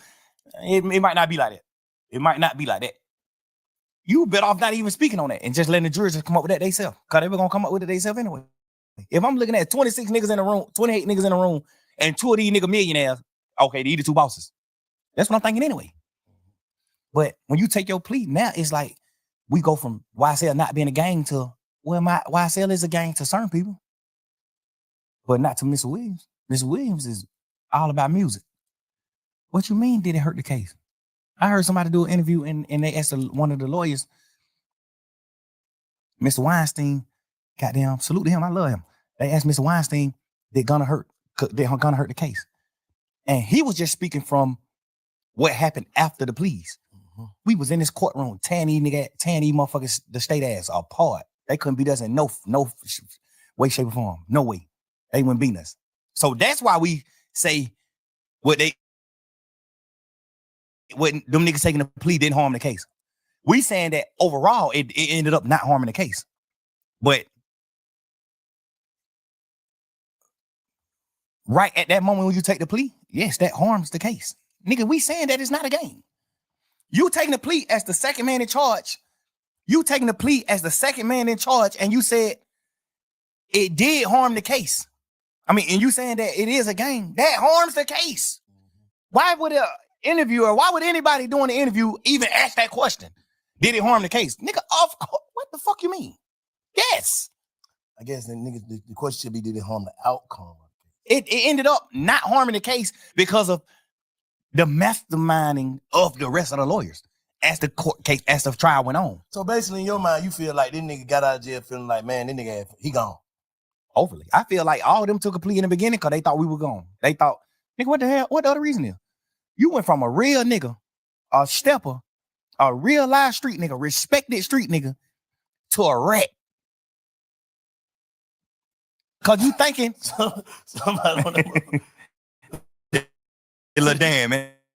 All right, twin, I'm gonna hit you back. I love you, bro. I'm doing an interview. Nigga bad. He just, and he ain't even know nothing about that. He just speaking like, we just talking man to man. That's why I asked you questions like, Bank, what man to man? I understand the light and the political. I understand the political shit behind everything, but just man to man, brother to brother, big homie to little homie. If you going to jail and you plea out before the trial even start, what the fuck are you thinking? Boy, that shit over it. Man, you don't remember them Zoom calls that was all over the internet? The Zoom calls when we was going to court them first few times on Zoom. Before we made it to the courtroom, we was on Zoom. When we was going for buns and shit. Man, you don't remember me asking that nigga on the Zoom? We don't even supposed to talk. I broke the law. I'm on the Zoom. I said, Gunna. He look at me on the Zoom. I say, you good? Cheering up, nigga. You good? He say, yeah, that's some shit. I forgot what he said, but the energy was just down. Not even on no bullshit, no funny shit in that. Like, the energy was that down. Yeah. So it just automatically made me start thinking like, little bro, you good? I'm not saying that you know rat. And then at that point, I'm just like, nigga, what you going through? You good? And that's why, cause I'm a big brother to these niggas. So that's why I do shit like head up when we on these calls. When we in this courtroom, man, head up, chin up. Fuck that, nigga. If we go to prison for the rest of our life, whoop de do. We go to prison, nigga. And we fight to get out this bitch. If we beat these folk, whoop de do. We beat them. We go forward. That's how I go. But can a nigga feel like, shit, well, it was still a nigga left on the case and you took your plea? Yeah, but my plea didn't say, my plea couldn't harm nobody. You see what I'm saying? Yeah. My plea, break it down for us, man. My plea, I ain't say YSL with no gang in my plea. I ain't say nothing in my plea. That's why I didn't do the plea. The state offered me a plea and they wanted me to say YSL was a gang. I'm the owner of YSL, the gang, and YSL must end in the state's plea. They say all this in their plea. I told them I'm not doing that. So they wanted me to tell about Nut getting killed. I don't know nothing about that. They want me to tell about Shamel Drinks, the other nigga from their side getting killed, the 3-4 more niggas from their side getting killed. Even they were talking about niggas who got killed from their side that weren't even involved in the case. They just wanted me to tell on that. Like, you gonna tell on all this shit. We know you know about all this shit. I'm telling them, I swear to God, all my freedom. I don't know about none of this shit. Nigga, I'm in the clouds. I really don't know about this shit. Guess what that state ended up saying? We going back and forth. We. Just talking about the plea agreement, weeks and weeks. We never can come to agreement. Guess what the DA say? Finally, Willis say, well, you don't got to speak on none of this shit. You don't got to tell on nobody getting killed. You don't got to tell on none of that. I take all this shit out of the plea. But you must say YSL is a gang and you the owner of YSL. Man, I'm not doing it. Beat it. I'm a man, nigga. YSL not a gang to me. Beat it. I don't give a fuck. No freedom in the world can make me do that. No. Guess what Brian say? Shit, I ain't gonna do the plea. Fuck it. Let's go on finish trial. Say less. The next day, he come to me with a plan. He say, you ever heard of a goddamn non-negotiated plea? I'm like, nah, what's that? He like, well, you don't got to deal with the DA. You deal directly with the judge. I mean, you get up in front of the judge and you say, you guilty of these crimes. I say, I'm not guilty of that. I'm not in the gang. I'm not guilty of YSL in the gang, the RICO. I'm not guilty of that, Brian. So I don't want to get up in the courtroom and say I'm guilty of that. That's not true. I don't want to get out of jail that bad, Brian. That's not true. Let's let's finish this trial. And he ain't want to do the plea anyway. Brian like, man, we're going to beat the sleaze out of that motherfucking ass. I'm just telling you, you can't get convicted of this. It was in your house. So that's why when we did the non-negotiated plea, Brown, when we was talking to the judge, Brown was talking about the charges that I had. Brown like, hey, we plead nolo to this charge. We plead not guilty to this charge. We plead not guilty to this charge. We plead not guilty to these charges. We'll plead guilty to these charges because this the shit that they found in his house. Mm-hmm. I'm on probation for the shit they found in my house the day we went to jail. I'm not on probation for nothing that the DA was trying to say I was guilty of. I'm only on probation for what they found in my house.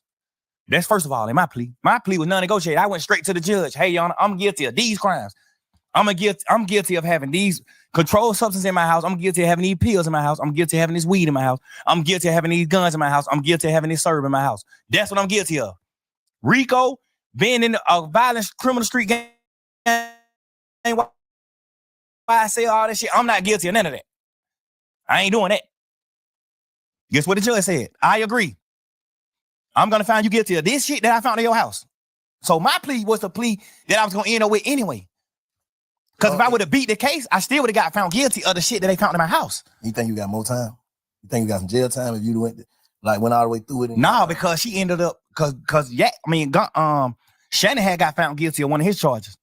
The having a firearm as a convicted felon. Mm-hmm. So he probably went to jail 10 years for that. Off top, 10 years. And it was a switch. 10 years off top. He got acquitted for everything else. All the murders and shit, he got acquitted. But he got found guilty for that one charge. Because they got to find him guilty. Even if the jurors want to goddamn to say that he innocent, they can't. So Shannon kept silent all the way out too? Yeah, that's just the law. But when he got found, when they say you acquitted for everything, but you guilty of this gun charge, we in our mind thinking like, damn, they even go to prison for the gun. Get what the judge say. You've been through enough. I'm gonna let you out. So I feel like now, if I would have stayed in the trial, I would have got found guilty of the shit that they found in my house because it ain't no law that tell the jurors they can get around it. It ain't no way to get around it. So the jurors like, fuck. Ain't nobody claiming in this shit. Like, fuck, we gotta find them guilty for this. It's no way around it, even if they want to. You see what I'm saying? They can't let me off the hook for it. I gotta get found guilty of that. So why the fuck when I not take a plea and get out of jail today or some shit I know 9 times out of 10 I'm gonna get found guilty for anyway. At the end of the trial, I would have got found guilty for the shit in my house. I would have beat everything else. I would have got found guilty for the shit in my house. And she didn't send Shannon to prison. So she probably wouldn't have sent me to prison. She probably would have said the same thing. Like, all right, I'm gonna give you probation for this shit in your house and go on live your life. Cool. I still would have, the same shit I'm on probation for now, I still would have been on probation for at the end of the trial, because it was no loops for the jurors to find me innocent for that. 100% you get found guilty for that. They can find you, they can say you ain't guilty, but it's like them not being real. It's like the jurors just not being real. Like, well, it ain't no way around this shit. This nigga ass is guilty of this. It ain't nothing around it. No law that makes me overstep that. He guilty.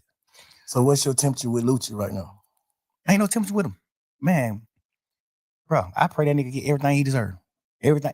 I told that nigga, even in the midst of our beef, I told that nigga, bro, I said some bullshit in it too, but I was speaking really from the heart, real. Bro, I respect everything you do for your mama and your kids. I respect all that shit. If not, I would have been did something to your ass. That's what I tweeted. I said, if I ain't respect what you did for your mama and your kids and how you look out for your family, I would have been did something to your ass. I'm just a real nigga. I respect how a nigga treat their family. Like, but I respect it. He was an active dad in his children's life. Still right now, since he been out. I still be watching him now since he got out. He's still an active father. I respect that. Man, I don't want no harm. I don't want to do that to you, bro. You're a real man to me. Why the fuck would I want to kill a nigga that I think is like me? You're a real man to me, bro. But leave me alone too, though. Like, stop. Don't fuck with me neither. Cause if it have to go a certain way, then we gotta go a certain way. So, but that was my way of trying to just tell niggas like, hey, bro, I ain't on that. I ain't on that, bro. I'm living life. I'm doing shit, bro. I'm doing shit in this world for real, bro. Bro. And the nigga, he tweeted me 1,000,000 times. Fuck nigga, you ain't nothing like Tupac. Nigga, you a rat. I mean, you're a goddamn punk. You gay. You wore a dress. You did this. You did that. Ooh. He tweeted me probably 20 times in a row. Every day, just judging. Agony, every day. I tweeted him one time after he tweeted me 20 times. I said, nigga, if I ain't respect what you did for your mama and your children and how you looked out for your family, I would have been did something to your ass. If you read that tweet from me, what you'll say? What you'll tell Lucha? Man, leave that nigga alone, bro. Right? Yeah, I say you troll. Hell no, that ain't I'm trolling. just saying, but I say he trolling, but he don't want to do nothing to you. I say that. Right. He trolling, but he don't want to do nothing to you. He really want to end with that tweet. Yeah. Because really me or him don't got nothing to do with it in real life. Me and him don't got nothing to do with none of the beefs on both sides. Me and him don't got nothing to do with it. He just love Nut so much. He just asserted himself in the shit. But I thought they were saying about a girl though. Hell no. That shit was trolling. When he said he fucked my girl and all that shit was trolling shit. No. We were But trolling. That's what I'm saying. That's what niggas thinking like. Yeah, nah. All Hell this no. whole beef behind. No, sir. This shit is behind Nut. Woody broke in Nut car and stole his jewelry. And I'm saying all this shit because it's all public record. We already done said all this shit on the stand. Him and the DA done said this on the stand. He broke in Nut car and stole Nut jewelry. He didn't know it was Nut car. He seen a peanut chain. He said, oh shit, this nigga Nut chain. He called Nut and said, hey, bro, he ain't put it on himself. He just said, man, some young nigga broke in your car. They brought the jewelry to me. And Nut like, all right, bring the jewelry. I ain't tripping. Nut a player. I ain't tripping. Nut, bring the jewelry to me. Woo. He bring the jewelry to Nut. Get jewelry Nut back. Get Nut his jewelry back and goddamn gone on by their business. Nut ain't tripping. Nut like shit. I got all my shit back. I ain't tripping. But you got niggas who with Nut who like, man, these fuck niggas just played. Let's take it down. So the whole time, me and Nut on the phone every day trying to stop these niggas from beefing. Like, man, bro, we ain't on that, bro. Bro, Nut getting money, I'm getting money. Like, nigga, we were hanging out. I turned Nut on to Bird. I brought Nut around Bird. Because I know Nut best friend, the nigga who they call Birdman from Pink City. I know him from being Nut friend. I don't know. I ain't never seen him though. I probably seen him 2 times in my life.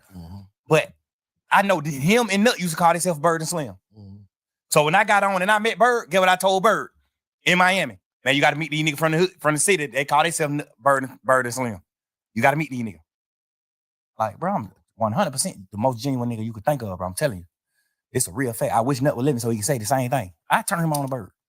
The pictures when you see Nut on a boat with Bird, I'm here. I'm there. I took the picture. I got Nut phone and took this picture. Man, Nut take the picture with this nigga, but I know y'all look up to this nigga. I told Bird, man, Nut is supposed to be Slim. So you got to wait. The other nigga, Bird, who used to be with Nut, he was in prison still. He was in jail doing some time, doing a bid. So I told Birdman, like, man, you got to meet the nigga Birdman from Atlanta who called himself Birdman. He bought that nigga tattoo in there. He really think he Bird. I'm like, he in prison right now, but you got to meet him too. Like, I turned Bird on the Nut.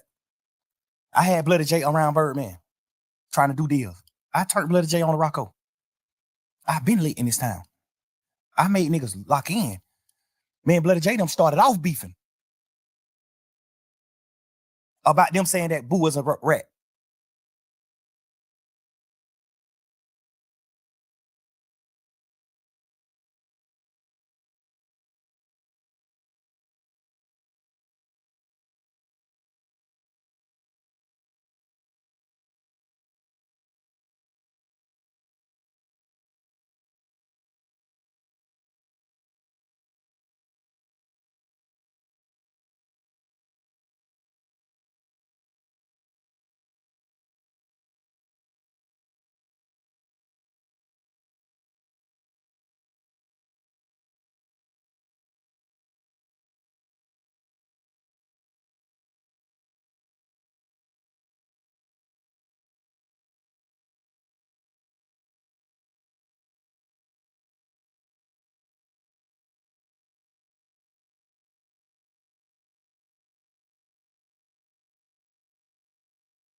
Boo told on Mo. We ain't never seen that paperwork. Still to this day.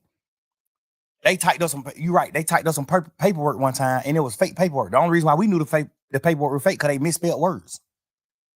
Ain't no motherfucking DA office misspelling no word, dumbass nigga. They misspelled prosecution and all type of shit. You saying they made some fake paperwork? But these nigga had some fake paperwork saying that Boo told on Mo. Mo told me this. Boo told.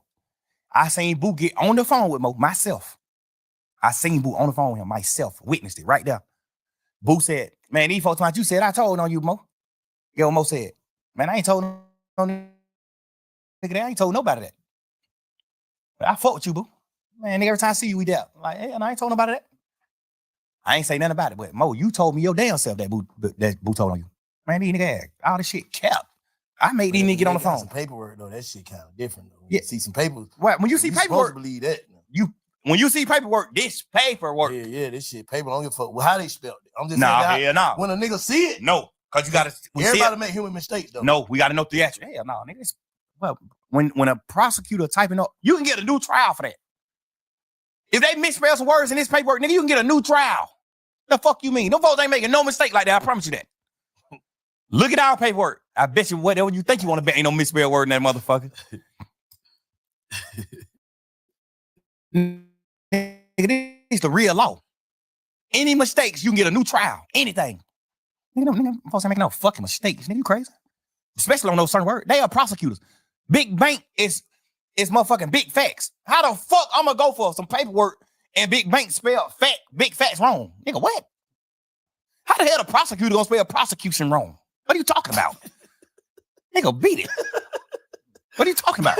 And they had more than one misspelled word. They had like 4 or 5 misspelled words on the first piece, on the first sheet. The state of Georgia versus this. That was wrong. That spelling was wrong. Like, man, y'all done made 15 goddamn misspelled word on the first piece of paper. Beat it, man. That shit ain't real. That shit ain't real. But even if it is, God bless the dead, boo dead. So what? Even if it is. Even when I figured out, because Mo told me himself that Boo told. So even when I seen Mo, when I heard Mo on the phone with Boo and Mo denied saying that to Boo, I ain't even tell Boo Mo told me that. I ain't even tell Boo, man, he capped. He told me you did. I ain't say none of that. Cause I'm just not no messing nigga. I ain't doing that.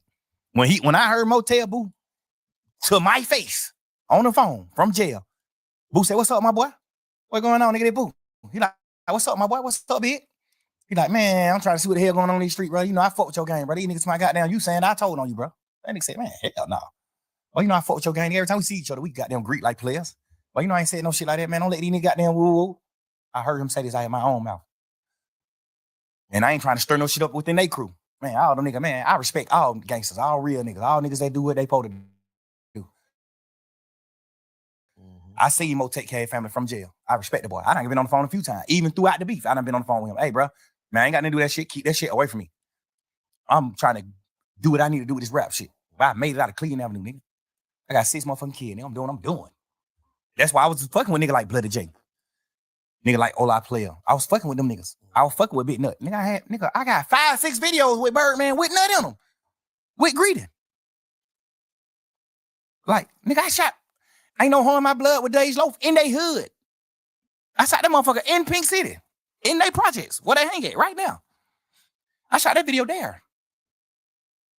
The video of me, Birdman, and goddamn Ralph. Look at the video. We played it in court. When Nut Daddy got on the stand, because the DA done tricked him to lie about some shit. When Nut Daddy got on the stand and saying, yeah, my son and Nut and Thor been goddamn fell out back in November of 2014. Because he got killed 2015, January 10th, 2015. His daddy get on the stand listening to what the DA telling him to say because they get to prep him before he get on the stand. He get on the stand and say, without even knowing the truth. And I get it. You're a dad that lost his son. Yeah. I get it. I'm never, that's why I ain't never said fuck that nigga daddy. I never said fuck him, none of that. I don't say none of that. I get it, nigga. Yeah. A nigga gonna do whatever to get some justice for their son. They're my son. Case, nigga, their family got a right to feel however they feel. I'm never going against that. Family now for sure. Never. You're right. I understood that. That's real. Yeah. When Nut died, my house got bust. They typed up a fake search warrant and bust my house. They got my phones. They so fucked up. The DA, the judicial system so fucked up. They see me and Nut text message in my phone the day he died, the day before he died. Where you at, Nutty? Man, right here the park, finna go get me a haircut. Goddamn, I pull up on you later on. I say left, love. The day Woody got jumped on in the club, I text Nut, man, what the hell going on, bro? I thought we said we squatted shit, bro. I thought me and you got on the phone like brothers, like men. He said, bro, we ain't a part of none of that shit. We telling them niggas stop that shit. We telling them niggas let that shit go. But y'all niggas tripping. That shit ain't about nothing. Like y'all niggas really ain't spoke about nothing. Nigga, I got text message talking to Nut moments before he died. Same day. They know it. They just didn't say that. Like, obviously that's the state. They trying to do their case. They doing what they supposed to do. Like, I ain't even mad at them. Like, you my opposition at this point. You trying to do what you do to sentence me. I'm trying to do what I'm doing to not get sentenced. I ain't tripping. But, bro, we got text messages of me and texting. I don't know, goddamn well. Me and the man were cool. Y'all know that. I ain't get my flights, man.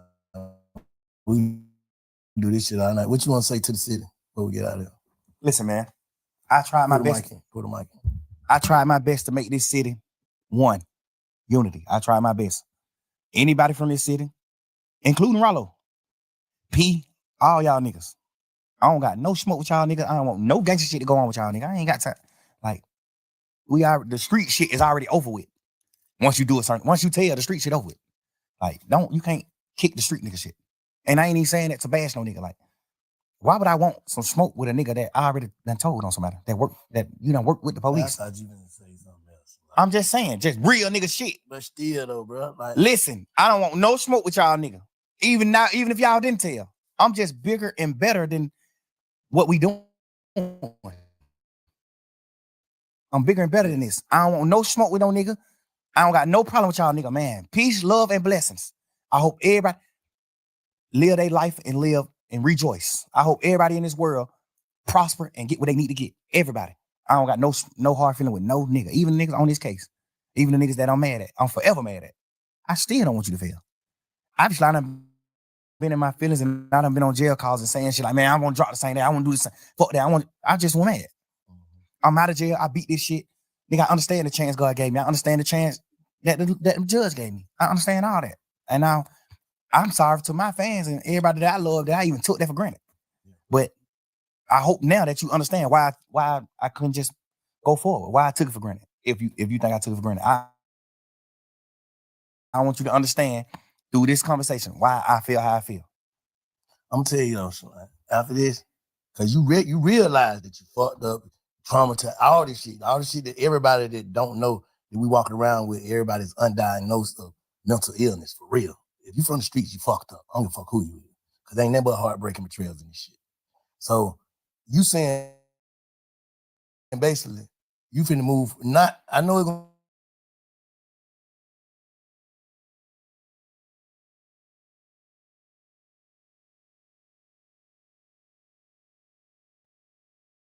It ain't just for the people, for everybody else. It's for you too, bro. Your family too, whoever. Like, niggas getting second chances. Nigga, you don't got like 9 chances. Shit. We all done got like 9 chances. Nigga done been in and out of shit. Could have been in shit. Could have this, could have that. And God working on our city, man. We need to put the energy back in this shit. Niggas ain't gotta be friends. Niggas ain't gotta be shit. But like you just said, I don't want to see no harm to nobody. I ain't against no nigga. I ain't in your way. Don't get in my way. That's how I look at it. Cause we looking crazy right now. Absolutely, but I don't want niggas to make it like I'm the forefront of us looking crazy. It's everybody. I'm just letting you know. It's a whole plot. I'm letting the people that's not from Atlanta know. Okay. The people that's the fans of everybody, Rollo fans, P fans, Wham fans, Pluto fans, my fans, Gunna fans, Yak fans, Duke fans, everybody. I'm letting everybody that's not a part of Atlanta, that don't know the inside scoop, that don't know what's going on. I'm gotta be the head. We just all ingredients. None of us shouldn't be no more ingredients. Everybody who on the motherfucker, anybody who want to come on the motherfucking talk, come on. But no ingredient. Don't be an ingredient, bro, to the devil gumbo. Shit. I want everybody in this world to prosper. This is my honest God opinion. I want everybody in this world to prosper. No matter what you did, no matter what you did wrong, because everybody done did wrong shit. Everybody done did bad shit. You know, everybody done did something bad. Everybody done did something that wasn't godly. When you a street nigga and you a gangster, I don't give a damn if you come down and you selling drugs. That's bad. You sold somebody drugs. They could die from that. Everybody done did bad shit. So I'm not really tripping. I'm just telling you just a few of my opines, like how I feel about certain shit and why I feel like your best question to me was, why the hell you ain't do what you need to do when you got out? Because I understood the blessing that I got.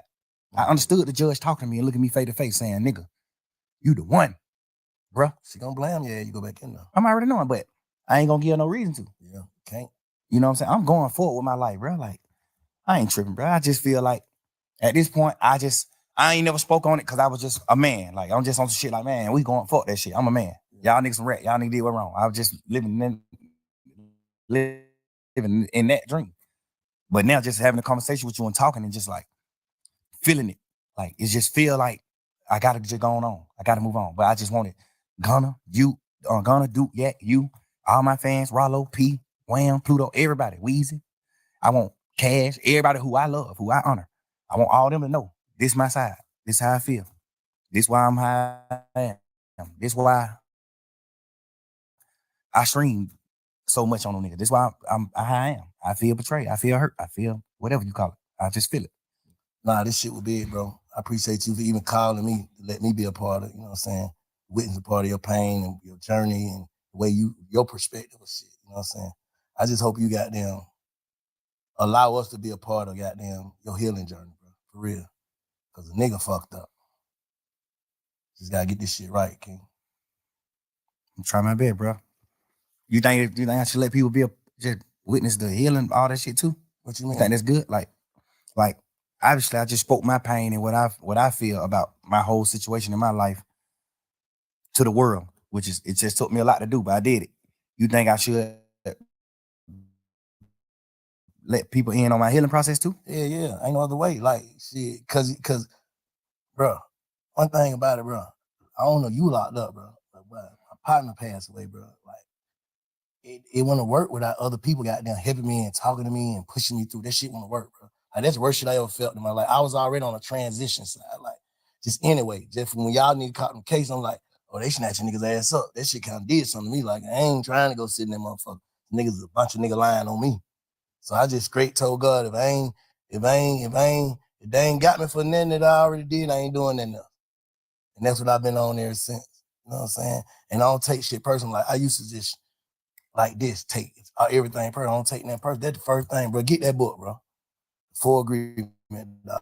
And just listen to it on your phone. Whenever you ride to the studio, full agreement gonna show you, but you can't take shit personal. Have you ever read the fifth agreement? Nah. Read the fifth one. You read the 4 already too? Yeah. Okay, but shit, you got that motherfucker the truth, bro. Oh, definitely. Nah, but you gotta allow people to goddamn be a see part the growth, cause you see the growth and be a part of it, cause you allow us to see all the other shit. That's a fact. I appreciate you, bro. Appreciate you. Pull up on you. Hey, y'all go tap into the Big Fat Network, man. Follow us on Big Fat Network. Appreciate y'all pulling up. Shout out Jay. Shout out Stream. Jade and Stream was them. Love for life. You made it to the end. Now make it official. Subscribe to Giziano where the best keeps getting better.